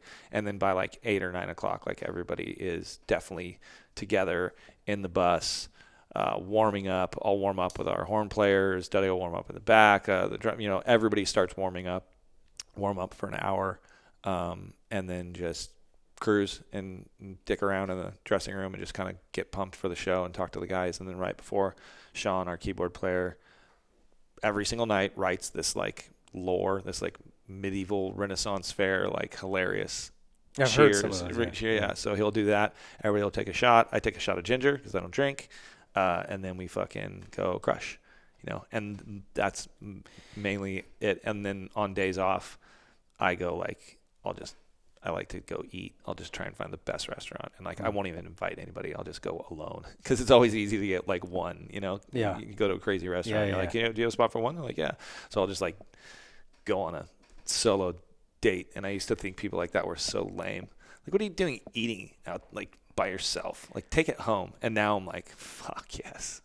It's kind of nice. It's so fucking nice. Do you go do anything in these towns? Like you said, maybe once in a while you'll run off. Like I found for me when I hated the traveling, but if I got to a city I'd never really been, I'd go find something in that town and go check it out. Yeah. Museum or an art or just whatever. Yeah. Usually if it's a bigger city, museums, but I like staying outside the bigger cities so we can do cool shit because I like trail running. I'll go for a trail run or a hike, something in nature. Like Colorado's dope. Like usually hike. Yeah. Usually me and John, our percussion player, we have all trails. We'll just always try and find like a really, really sick hike. That's my shit. And if I can't do a hike, and do some shorter like a trail run. That's all good. And so right when your show's over, are they break shit down, get it in the trailers, and you guys are gone to the next venue? Dude. So our crew's so sick. Like it's funny you asked me like about my day. Like everybody's day is fucking boring. But we're at the point now where we've become successful. We've paid our dues. Is like the whole point is for us to be rested and ready to put on this big fucking show, right? But and I don't feel bad for that, but the real fucking stars is our crew, like they grind, dude, fucking, they're up at fucking 6 building the fucking stage, getting everybody, and on top of it, he'll get, ice bath. I bring a fucking ice bath. So Tim will get my ice bath ready. He'll fucking get my weights and everything ready. And then he'll go build the fucking stage, which is huge risers, video walls, hanging the video walls, the lighting guys that fucking climb up like little monkeys, they'll do the whole thing. They work from 6 in the morning, and then we get done at 11 o'clock, and guess what? They got to break that whole motherfucker down, the entire thing. We're not just, we're not just showing up and like borrowing shit. The stage might be there, and it might not. Usually it is at the sheds, but sometimes they actually have to even build the stage and the truss to hang everything. If not, they're still from 11 to 2, midnight sometimes if we have to really scoot to the next city. They're breaking everything down. They're getting in their fucking bunks, passing the fuck out. And I don't know how they do it. I have no idea how they do it. It's wild. Yeah. I mean, I guess I did it in a van, but it was not on this level. But, you know, like those guys are such legends, and we couldn't do it without it. And I try and shout them out all the time. And you got to get along well with the people. I mean, I can't imagine being stuck in a bus with guys that just rubbed you the wrong way. Or, you know, you got to vibe well. Yeah, I couldn't say about the crew guys. I've heard some things have happened because a lot of the time it's different crew. There's about 6 crew guys that we just have like locked. They're just ours. We always want them around. They're like family. They're like band members pretty much. And then every tour, like maybe the lighting company will send out new guys. So there's new people around, and usually everybody's cool. But they're, you know, they're on a bus with 12 bunks and 12 people, right? We're on a bus with, you know, 6 guys. Yeah. And big condo bunks. Yeah, because a little different. The boss gets the big, you know, because we paying for everything, you know. Yeah. Daddy gets it, so it's like, and yeah, I love the guys. I've known John since we were in 3rd grade. I've known Daddy since we were 15. I've known the rest of the guys for, you know, 20 years. So, like I said, everybody's good people, and they're all super fun to be around, and we give each other space if you need space, and, you know, support if you need support, and nobody really parties anymore, you know. If anything, it's just nobody really parties. Like maybe get drunk every once in a while, but you guys are kind of out of that phase. Yeah, and it's just like we're here to fucking do our jobs, and like, you know, you can't really give the best performance ever if you're fucking hungover or if you're fucking drunk. You know, it's not like the guys don't have drinks. You know, the guys have a drink. I think the thing is with them is they can have their first drink an hour before the set. You know, they're like, oh, clock in. You know, but they maybe have like 1 or 2. Yeah, you're not getting blasted before you go out. And then on Roadie Friday, like if everyone wants to get super fucking wasted, then you get super wasted. Roadie Friday is whenever we have a day off the next day. Okay. Yeah. And then the roadies, I hate calling them roadies, but the crew guys, they go fucking hard. Do they? Yeah. I mean, 5 days straight, you know, like we don't fuck around. We have a couple 5-day runs on this tour. Jeez. You know? Yeah, those are just. I don't want to do them anymore. But the rest of the band's like, fuck it, we're out here. I'm like, okay. 3. All right, I guess we'll do it. Yeah. You said you've been sober now for 8 years? Yeah. You know, tell me how bad that got at one point for you, and kind of what was the tipping point where you're like, I got to change, because this is like part and parcel with the job. I mean, exactly, and especially when you're younger. And a lot of people are like, oh, why were you an alcoholic? Why were you using drugs? Why were you using this? You know, were you molested? What's your trauma? I'm like, no, motherfucker, I was in a band and I was allowed to do it. Like, I would open up a fucking Coors Light at the radio station at 8 a.m, and everybody would go, oh, what? Oh, really? Okay. And they'd all go grab one. It was my job to party. It was my job to entertain. When your heroes are walking by going, hey, dude, you want to hit this? Or yes. Or yeah. So I think it was one of those things where like, well, and like, you know, whatever, you know, like it runs in my family, right? I didn't think about that. But it was just something where I was never told no. I was never told this is bad. I was never told that you're not supposed to do this. If anything, it was, you know, like encourage. Let's fucking go. And then I would get off stage and say there was people backstage. I would still want to entertain and be like, okay, wait, hold on. You said what? You want to party with us tonight? Oh, okay. And like it was like challenge. That was my job to be like, you're not coming home for 3 days. Like I want your girlfriend to be mad at you. Like we're gonna fucking go, right? So that was me. I wasn't a bad drunk. I wasn't beating people up. I was just like, I want people to party the hardest they've ever partied. That slowly over the years, there's a dependency to that, right? Mm-hmm. And then, you know, you wake up one day and you're like, I gotta have a drink. Oh, that's okay. You know, and then that is really when it started. It was when I was just so hungover every day that I would just wake up and kind of have a beer. That just turned into like a really bad cycle. And then and then I found Vicodins because I could eat Vicodins so that I wouldn't be hungover. And then that just turned into like me just literally waking up in the morning, fucking having a beer and a Vicodin, shaking, taking both in the shower just to function, right? It was bad. But like before that, we had like the greatest times ever, right? Yeah. Like I have a million stories, right? But there was one day when I was going to get up and do my thing and get my fucking beer and my pills or whatever, and I just couldn't move. I was in my bunk and I just couldn't move. I was just like, I can't fucking move. It's like, fuck, I can't fucking move. And I was just like so shut down, like crawled out and like yelled for my tour manager, took me to the hospital, and the doctor was just like, your body's just shutting down. You're like, you're an alcoholic. This is shot. And I was just like, what? This is fucking terrible. How can this be? I know. Well, what are you talking about? How dare you? And then we said, well, okay, I have a show tonight. What can you do? And he was just like, what? There's such a problem here? Like, what do you mean? Like, there's such a problem here. Like, you need to go to a center. You need to get rehab. And I'm like, no. We got a fucking show. So they gave me some fucking IVs or whatever, and we just fucking left. I know I'm laughing. This is like the saddest day of my life. It was so gnarly. So then I'm fucking hurting. Played the show. Sober? Dead sober. Got done with the show that night. Took a bottle of Vicodin, like 50 Vicodin, and I fucking threw them in the trash. And I was like, fuck, this is going to fucking suck. Because the realization I had when I was in that hospital was that it's not just me that I'm fucking over. It's everybody. It's every band member, every band member's wife, every band member's kid, my tour manager, our crew members. If I fuck up, I'm fucking ruining it for everybody. So I was just like, fuck this. And I just made a decision. And there was like 4 weeks left to tour. And I just went through withdrawals on tour and just fucking suffered. And it was the worst thing I've ever done. Worst. I wouldn't wish it on any enemy. It was fucking brutal. Every day I was just in my bunk, just crying, shaking, fucking shame. It was the worst fucking thing. Trying to walk, and then I would just find the strength to get up and play the fucking show, get done, called my parents, I'm an alcoholic, I'm a drug addict, and called my fucking chick, the whole fucking thing, Then I had to get home and then it was probably like 6 months of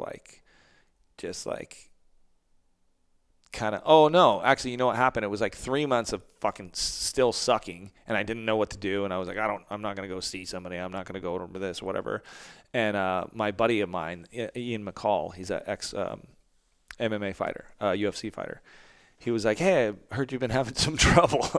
I was like, yeah, you could say that. And he's like, I'm going to come get you and go to the gym. I was like, fuck, no, you're not. And he took me to the gym, and he just put me through like a round of training, like just some kickboxing, just some Muay Thai, and a little bit of weight training and shit like that. And like for like 30 minutes after that, there was like this little window where I was like, dopamine. I was like, what is it? Why do I feel normal? And then I just became addicted. I started boxing. I started kickboxing. I started doing jiu-jitsu. I started lifting weights. I just switched addictions. And then fucking next thing you know, I have a 6-pack, and my wife is like, what the fuck? And I'm training fucking at Ruka Cheeto, and like, just like meeting all these cool people, and it just like fitness became my new addiction. And then, I was surfing throughout the whole thing, but like surfing never really gave me this like dopamine dump that I needed. So yeah, I just became addicted to working out. And then that like, there's pictures, dude. I should send it to you. I'll send it to you. There's a picture of me party Jared. I've seen some of the videos. Dude, you had a little layer. Like my shirt off, like my party shirt open on the cruise ship, and a beard, and I'm like big and bloated. And then somebody split it with like fit Jared, and I'm like, okay, that makes me feel fucking good. Yeah. I just switched addictions to fucking I was an addict, so I was like, I still want the same chemicals, but 2, like, this is really good for my body. This is good for my brain. I look good. I feel better. And then like, it just was crazy. Then my whole touring changed. Now, like, I'll go on tour. Like, I'm pretty fit right now, but I'll come home from tour, this next tour, and be fucking primed, dude. Way more fit. Because every day you're on the schedule. I don't want to hate on my kids, but I don't have I don't have kids to get to school. I don't have, life in the way. Like, that's what I'm saying. You get on the road. The only thing I have to do is keep myself healthy and happy and play that fucking show, you know? Yeah. And then the show is fucking cardio on its own. You've seen us play. I don't fuck around. I don't just stand there. And it's hot as balls out there. So I sweat my fucking ass off running around for an hour after I've already done a workout, you know? So that I think that keeps me sober. Little cardio at the end of the day. Yeah. Well, that's awesome, dude. I mean, in Moto, we deal with a lot, especially pain pills. Guys get hooked on that. And, man, I've seen some dudes go hard left. It's fucking, they're rough. They're great. And cold turkey, dude, to quit both cold turkey. I was young. I didn't know, dude. I know now, Dangerous. but that was fucking gnarly. But this is the thing. I think it was good.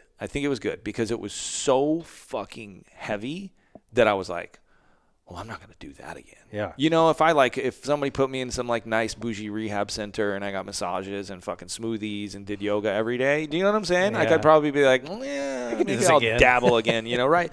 But no, it was so fucking shocking. And so like, dude, this is what the bottom is. Like, this is really what a fucking bottom is. I'm never fucking going back here. This is fucking terrifying, you know? Yeah. Shit sucks. Do you feel like going through this career path sober, do you feel like you're missing something, like when everybody's partying and you're kind of like, I'm good? Oh, zero. I make this joke all the time, dude. It's like, good. Somebody get their fucking dad. Like, you know, like if I see a 25-year-old puking and fucking fighting and like breaking shit, I'll be like, oh, that's good. Good job. Good job. If I see a 42-year-old man doing that shit, it's like, go home, dude. Yeah. Fucking, what are you doing? Come on, Peter Pan. Yeah, go fucking home, dude.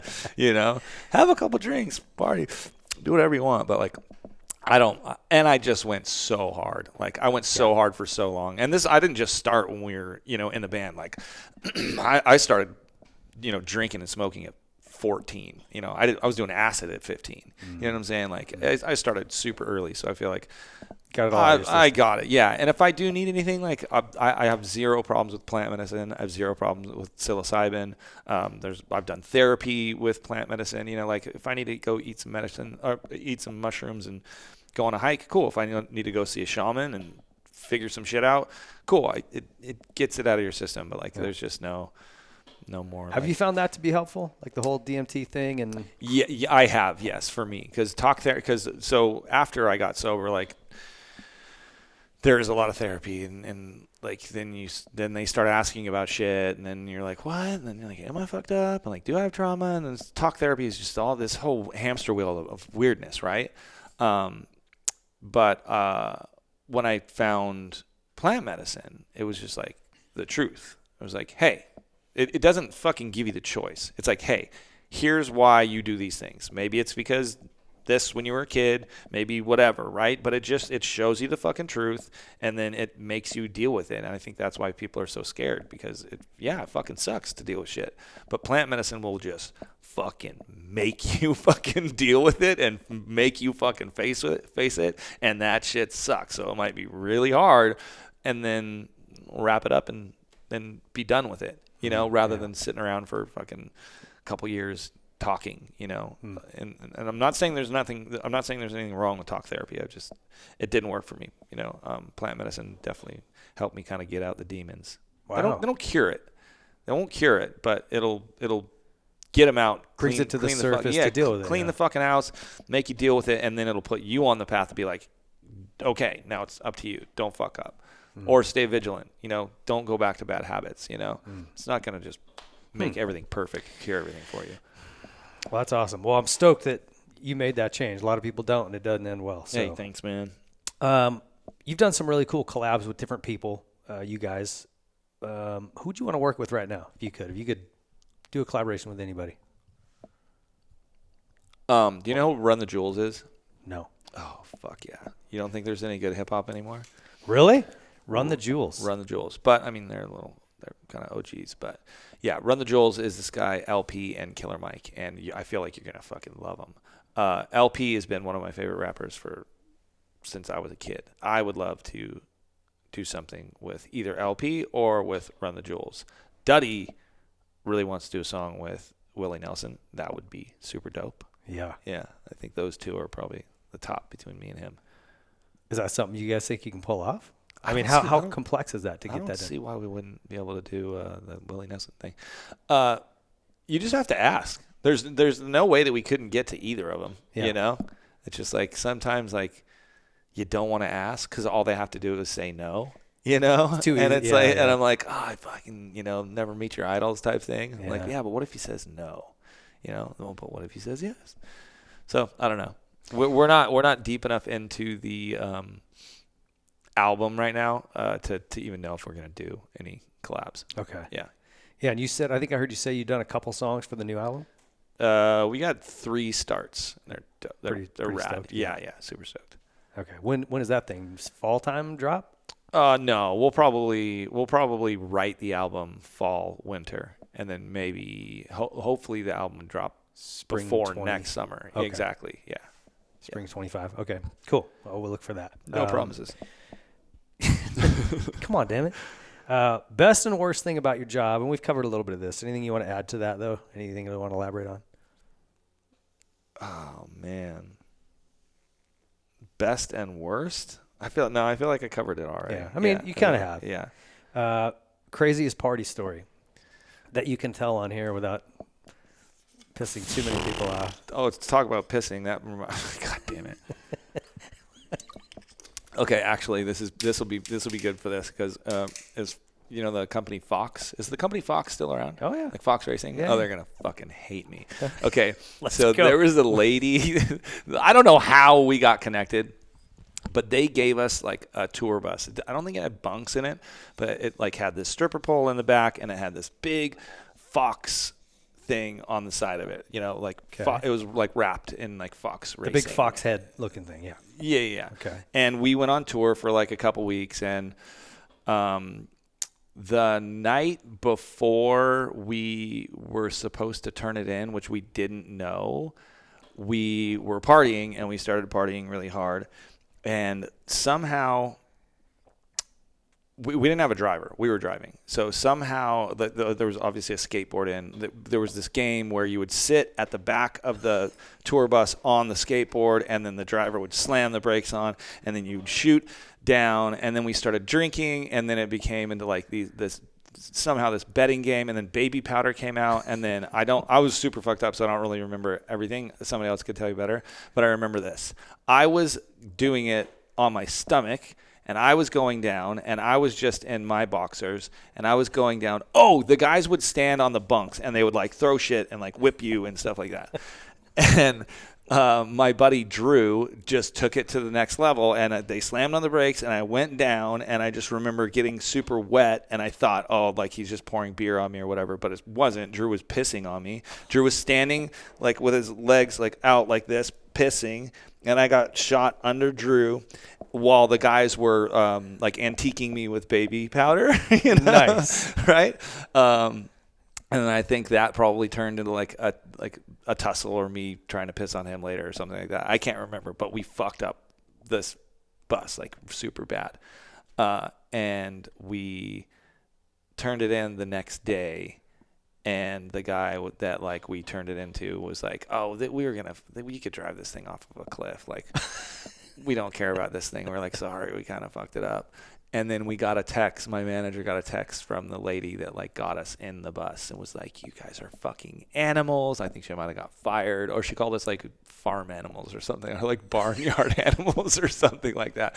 But the funny thing was, like 3 nights before that, she came to a show and she was fucking partying in the bus and got all stupid wasted too. Yeah, so my buddy Drew pissed on me while I was getting like luged down and antiqued in the a little Fox patina thing. on you by the time you came to a stop. That's like a safe one I can say. It was in the Fox Racing bus, so we're like cool motocross. Sorry, guys. we're a Troy Lee Designs show. So. Yeah, yeah, we are. What's up, Troy? That's what we think of. What about rental car stories? Do you guys get rental cars? No. Okay. No, it's a motocross thing because it's like I've never got a rental car before. I mean, I've got a rental car, but it's never been like a thing where I've trashed it. We fly in, and you put a bunch of moto guys in rental cars with an insurance policy, and it's like that scene from Days of Thunder where they show up to dinner. I mean, fuck yeah. We destroyed a lot of. So in moto, it's kind of a common question, like, what's your gnarliest rental car story? But I think your tour bus story just covered both for us. Yeah. You had a daughter. What is she now? 5, 6, And then you just had a son too, not long ago? He's 2. Tell me about just family life, how that's changed you. And your daughter was like the cutest little baby, big old cheeks. Dude, she's rad. So I had a daughter, and I was like, and she was so mellow.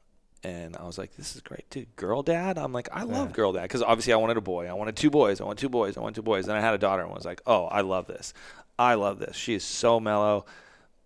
Daddy's girl. Everything was great. And I was like, man, kids are cake. Like, kids are fucking easy. Like, famous last words. Let's have another fucking kid. And she was like, yeah. And then we had a boy. And I was kind of like, oh, I kind of wanted another daughter. Like, she's so mellow. And then we had a boy. And then I got excited for that. And then I quickly realized, I was like, holy fuck, this is gnarly. Like, this is so gnarly. He has the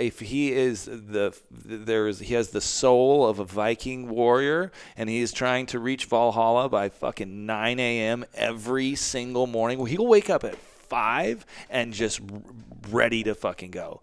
Headbutt me in the nose, fucking shit everywhere, screaming at the top of his lung, fucking picking up dog shit. I'm like, dude. And he's laughing the whole time. I fucking swear to God, he's crazy. He's fucking mental. He is rad. I love it. But, like, the boy is a different deal. Like, having 2 kids now is a different thing. You know what I'm saying? Oh, yeah. Yeah. I had the 2 girls. Oh, fuck you. Buckle up. Yeah, I know. Because mine are 16 and 17. Yeah, I dude. get that, dude. But so the boy's wearing you out, though. Dude, he's so gnarly. Like, I know it's going to be cool. But he is so just high energy? Or yes, is it that dude. does he really like to fight? Yes. Which is cool. I'll palm him by his face and, like, body slam him, and he's just like, again. Like, I'm like, what the fuck is going on, dude? And he just wants that shit all day. It's like the energy is higher, the volume is higher, the, like, fits are fucking we never had terrible twos. We didn't know what the fuck was up, you know? Like, if I don't cut his fucking peanut butter and jelly sandwich, like, diagonal instead of straight, it's like fucking mayhem. Blows the end of the world. Oh, yeah. He's going to go fucking stab my tire and break a window. I swear to God, dude. I'm like, bro, chill. It's a fucking peanut butter and jelly sandwich. How old is he then? He's like 2. Oh, you know what the fucking problem is? I gave him a mullet. He has the sickest, like, power mullet on the face of the planet, and he's really leaning into that hairstyle. He's trying to do it proud. Yeah, like, if I would have just cut his bowl, like a bowl cut, he'd just be a little dorky dude. But I gave him this fucking insane mullet. I'm like, fuck, I fucked up.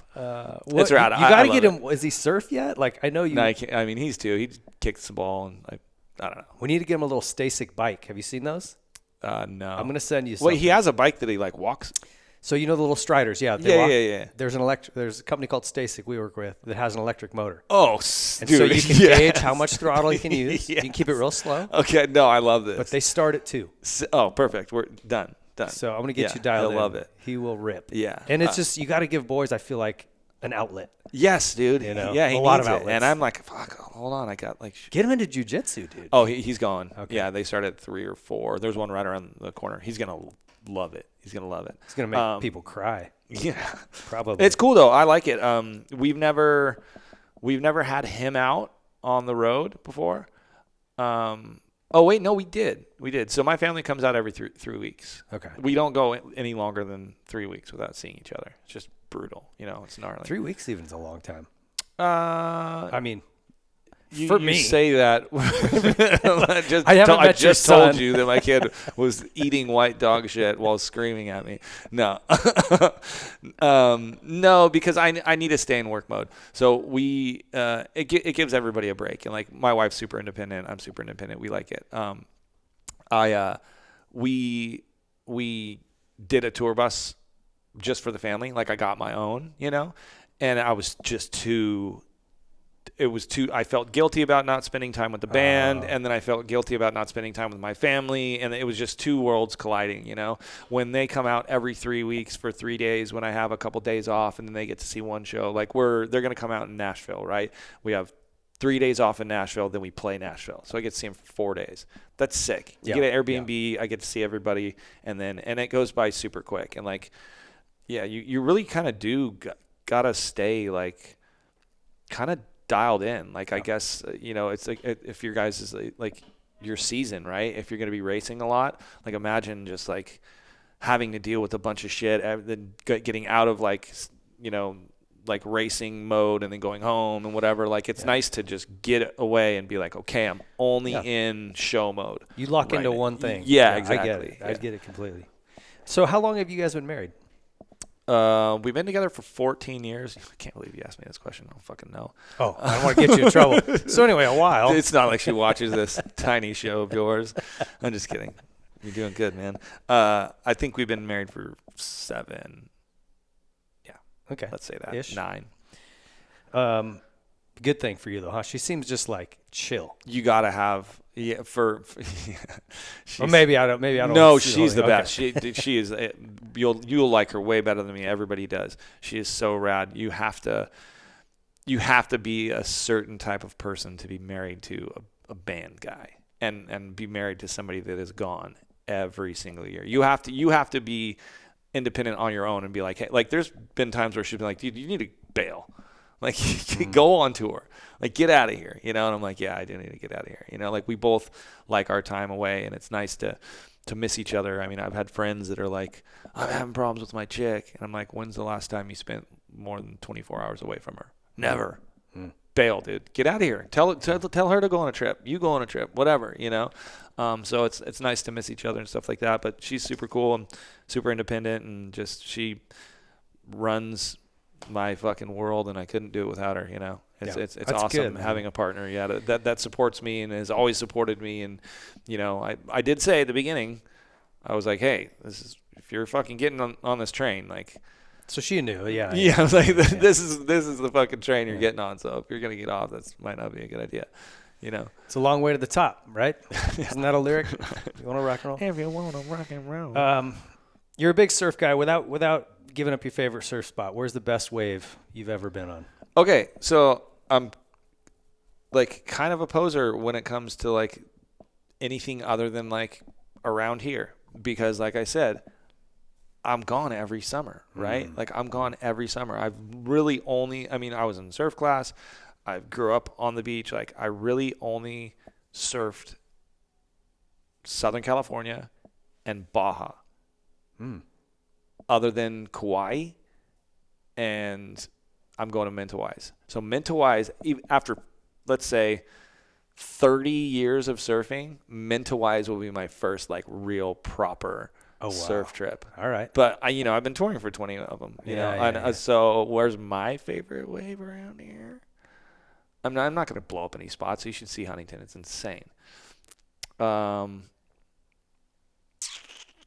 There's nobody's gonna understand this, but there's like a really good sandbar at the flagpole at the Dog Beach at Golden West, and that's where I've been surfing a bunch.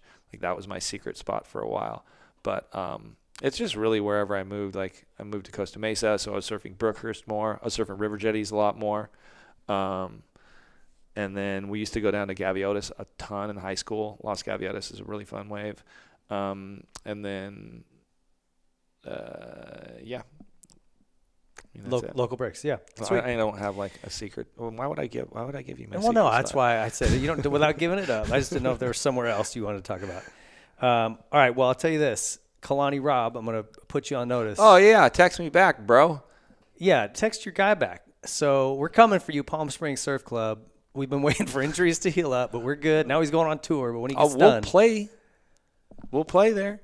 Okay. I said it. All right. We'll make it happen. No. When you get back from tour, let's go do that. We've been talking about it too long. We ask all our guests kind of one last question, final question, and it's a legacy question. How do you want to be remembered in your world? It's kind of like what I was saying earlier. Like, I think I feel very grateful that I found my purpose or my dharma at a really young age, which was playing music. When I started playing music, I didn't know that it was going to help people. The older you get, the more you realize that it does help people. So the fact that I know that I've helped people and I'm going to still be able to help people is really cool to me. And then, like I said before, after I'm gone, there's still the opportunity for my music to help other human beings. Yeah, that's so heavy. Like I've had this conversation. My father passed away this past year, and so I'm, you start to kind of contemplate just mortality and life. And it's like by the time my sister and I pass away, no one will remember he was even here. Like there's no trace of it, right? And that's most people, right? And it kind of, you know, again, another reality check. But for you guys, where you're creating something, and hopefully like even this show for motocross fans, they'll go back for years and be watching this. So there's some of that where you're like, you know, it's a big reason I do this, right? For that posterity. Yeah. And for you, your musical play, now that we're in this digital world, it's like forever. It's pretty badass. Yeah, it'd be cool if we fucking, as human beings, as a species, don't fucking blow ourselves up or just eat the world into nothing, you know, but say like 1,000 years from now and it's just the future. It's just like super sci-fi and some kids like listening to Dirty Heads, you know, just like in his implant in his head. I'd be like, fuck yeah, like some Blade Runner shit. Like, that'd be cool. That's pretty dope. Bad. Yeah, so. Well, dude, thank you very much. Oh, thank you. I appreciate you coming in. I'm such a fan of what you've done and you as a human being. I appreciate it. Rad dude. Hey, you as well. Thanks. Proud of you. You're the best. Hey, Jared Watson, if you guys have not seen the Dirty Heads, damn it, go see them in person. I promise you, one of the best shows you'll ever see. And their new album will be out in spring. He promised me. That's Jared Watson. Hope you enjoyed it. And stick around. We'll be back to wrap up the show. Yamaha is the industry leader in two-wheeled fun and performance. Celebrating 50 years of YZ in 2024, the Blue Crew is still dominating shootouts and competitions. Yamaha, revs your heart. Troy Lee Designs is the leader in off-road motocross apparel and style. So whether you're looking for a cool new paint job for your helmet, maybe your name and number on your helmet lettered on, you're looking for new gear, you're looking for mountain bike gear, off-road gear. They've got the brand new Scout line and GP and SE models. Troy Lee Designs has it all. They've been leading this industry for decades, and they're going to continue to do it. Check out TroyLeeDesigns.com. SKDA is a moto graphics and seat covers company with several offices based around the globe. For too long, bikes and graphics have all looked the same. They just start to blend together. SKDA is working to change that. With super clean and unique design work, a bike with SKDA graphics stands out in a crowd and adds a touch of art to the world of moto. Hey, we need that. SKDA prides itself on providing premium customer service both before and after the sale is made. Visit SKDA online to view the current product range and get in touch with their team to get your bike refreshed. I want to just make a mention here that these guys, not only is their design way outside the box, very, very cool, they'll work with you on custom things. The products are incredible. Okay, they'll speak for themselves, but what's really awesome, and you'll notice this the minute you order one of these, man, they give you an email saying, hey, the product's been shipped. Hey, the product is here. It landed in this spot. Hey, it's coming today. Hey, your product's been delivered. They just so good about staying in touch with you and letting you know where it's at. Customer service is 100%, and that's just something that's rare these days. Check out SKDA. Here at the Whiskey Throttle Show, we're all about supporting brands that support our sport. And there's one tire company that has never walked away from the sport of motocross and supercross, and it's Dunlop. When times got tough and the economy took a crash, Dunlop stepped up and stayed with our sport to support it and the athletes and individuals that love it. Their MX-53 line and MX-33 lines absolutely dominate this sport. Every national championship at the pro level has been won in the last decade, and nearly every single amateur national championship at Loretta Lynn's has been won on a Dunlop. So if you're looking for high performance, you're looking for amazing quality, and you're looking to support a brand that never turns its back on our sport, there's only one choice for you, and it's Dunlop. Pro Circuit is the leader in aftermarket performance and quality. Whether you're looking for a little more horsepower out of your engine, some quality hard parts to improve the way your bike feels and looks, better handling through suspension or linkage arms, Pro Circuit is where you need to stop. It's your one-stop shop.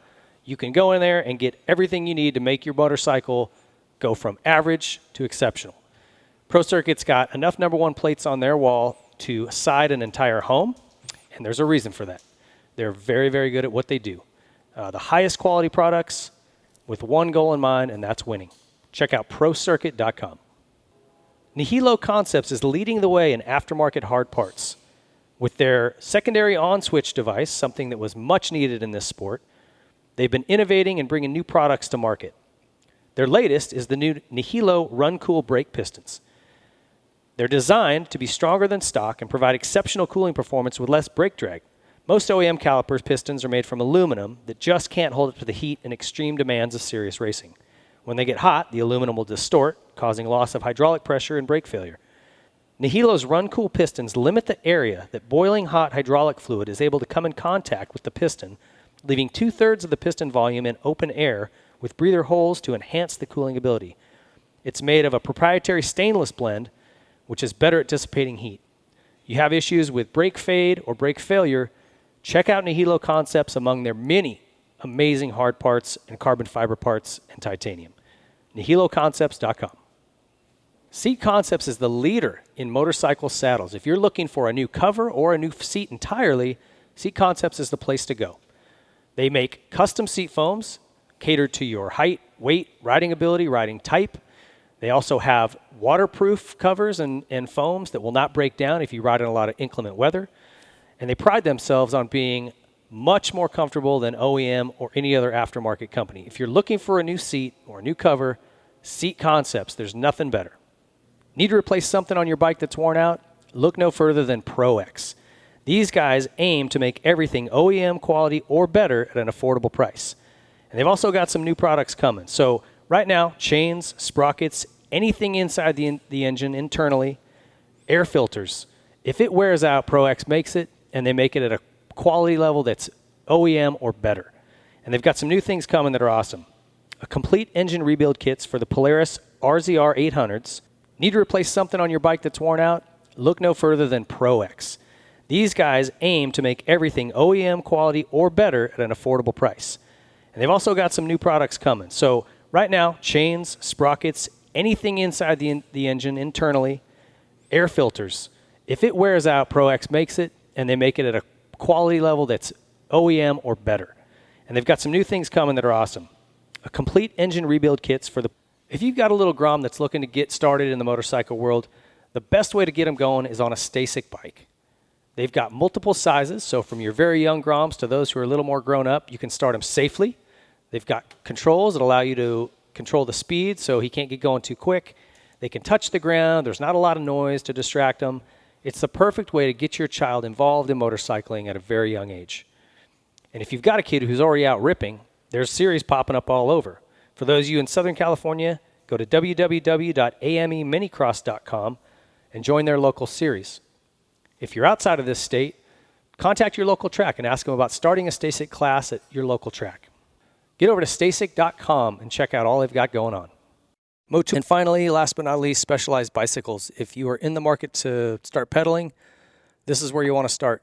They've got great entry-level bikes all the way up to the Cadillac, the new Levo e-bike, anything in between, man. It doesn't matter what kind of riding you're doing. Go check out and start with Specialized. Don't waste your time on something that's going to break. The derailleur's not going to shift after a couple months. Get something quality. These guys make it. Specialized leads that industry.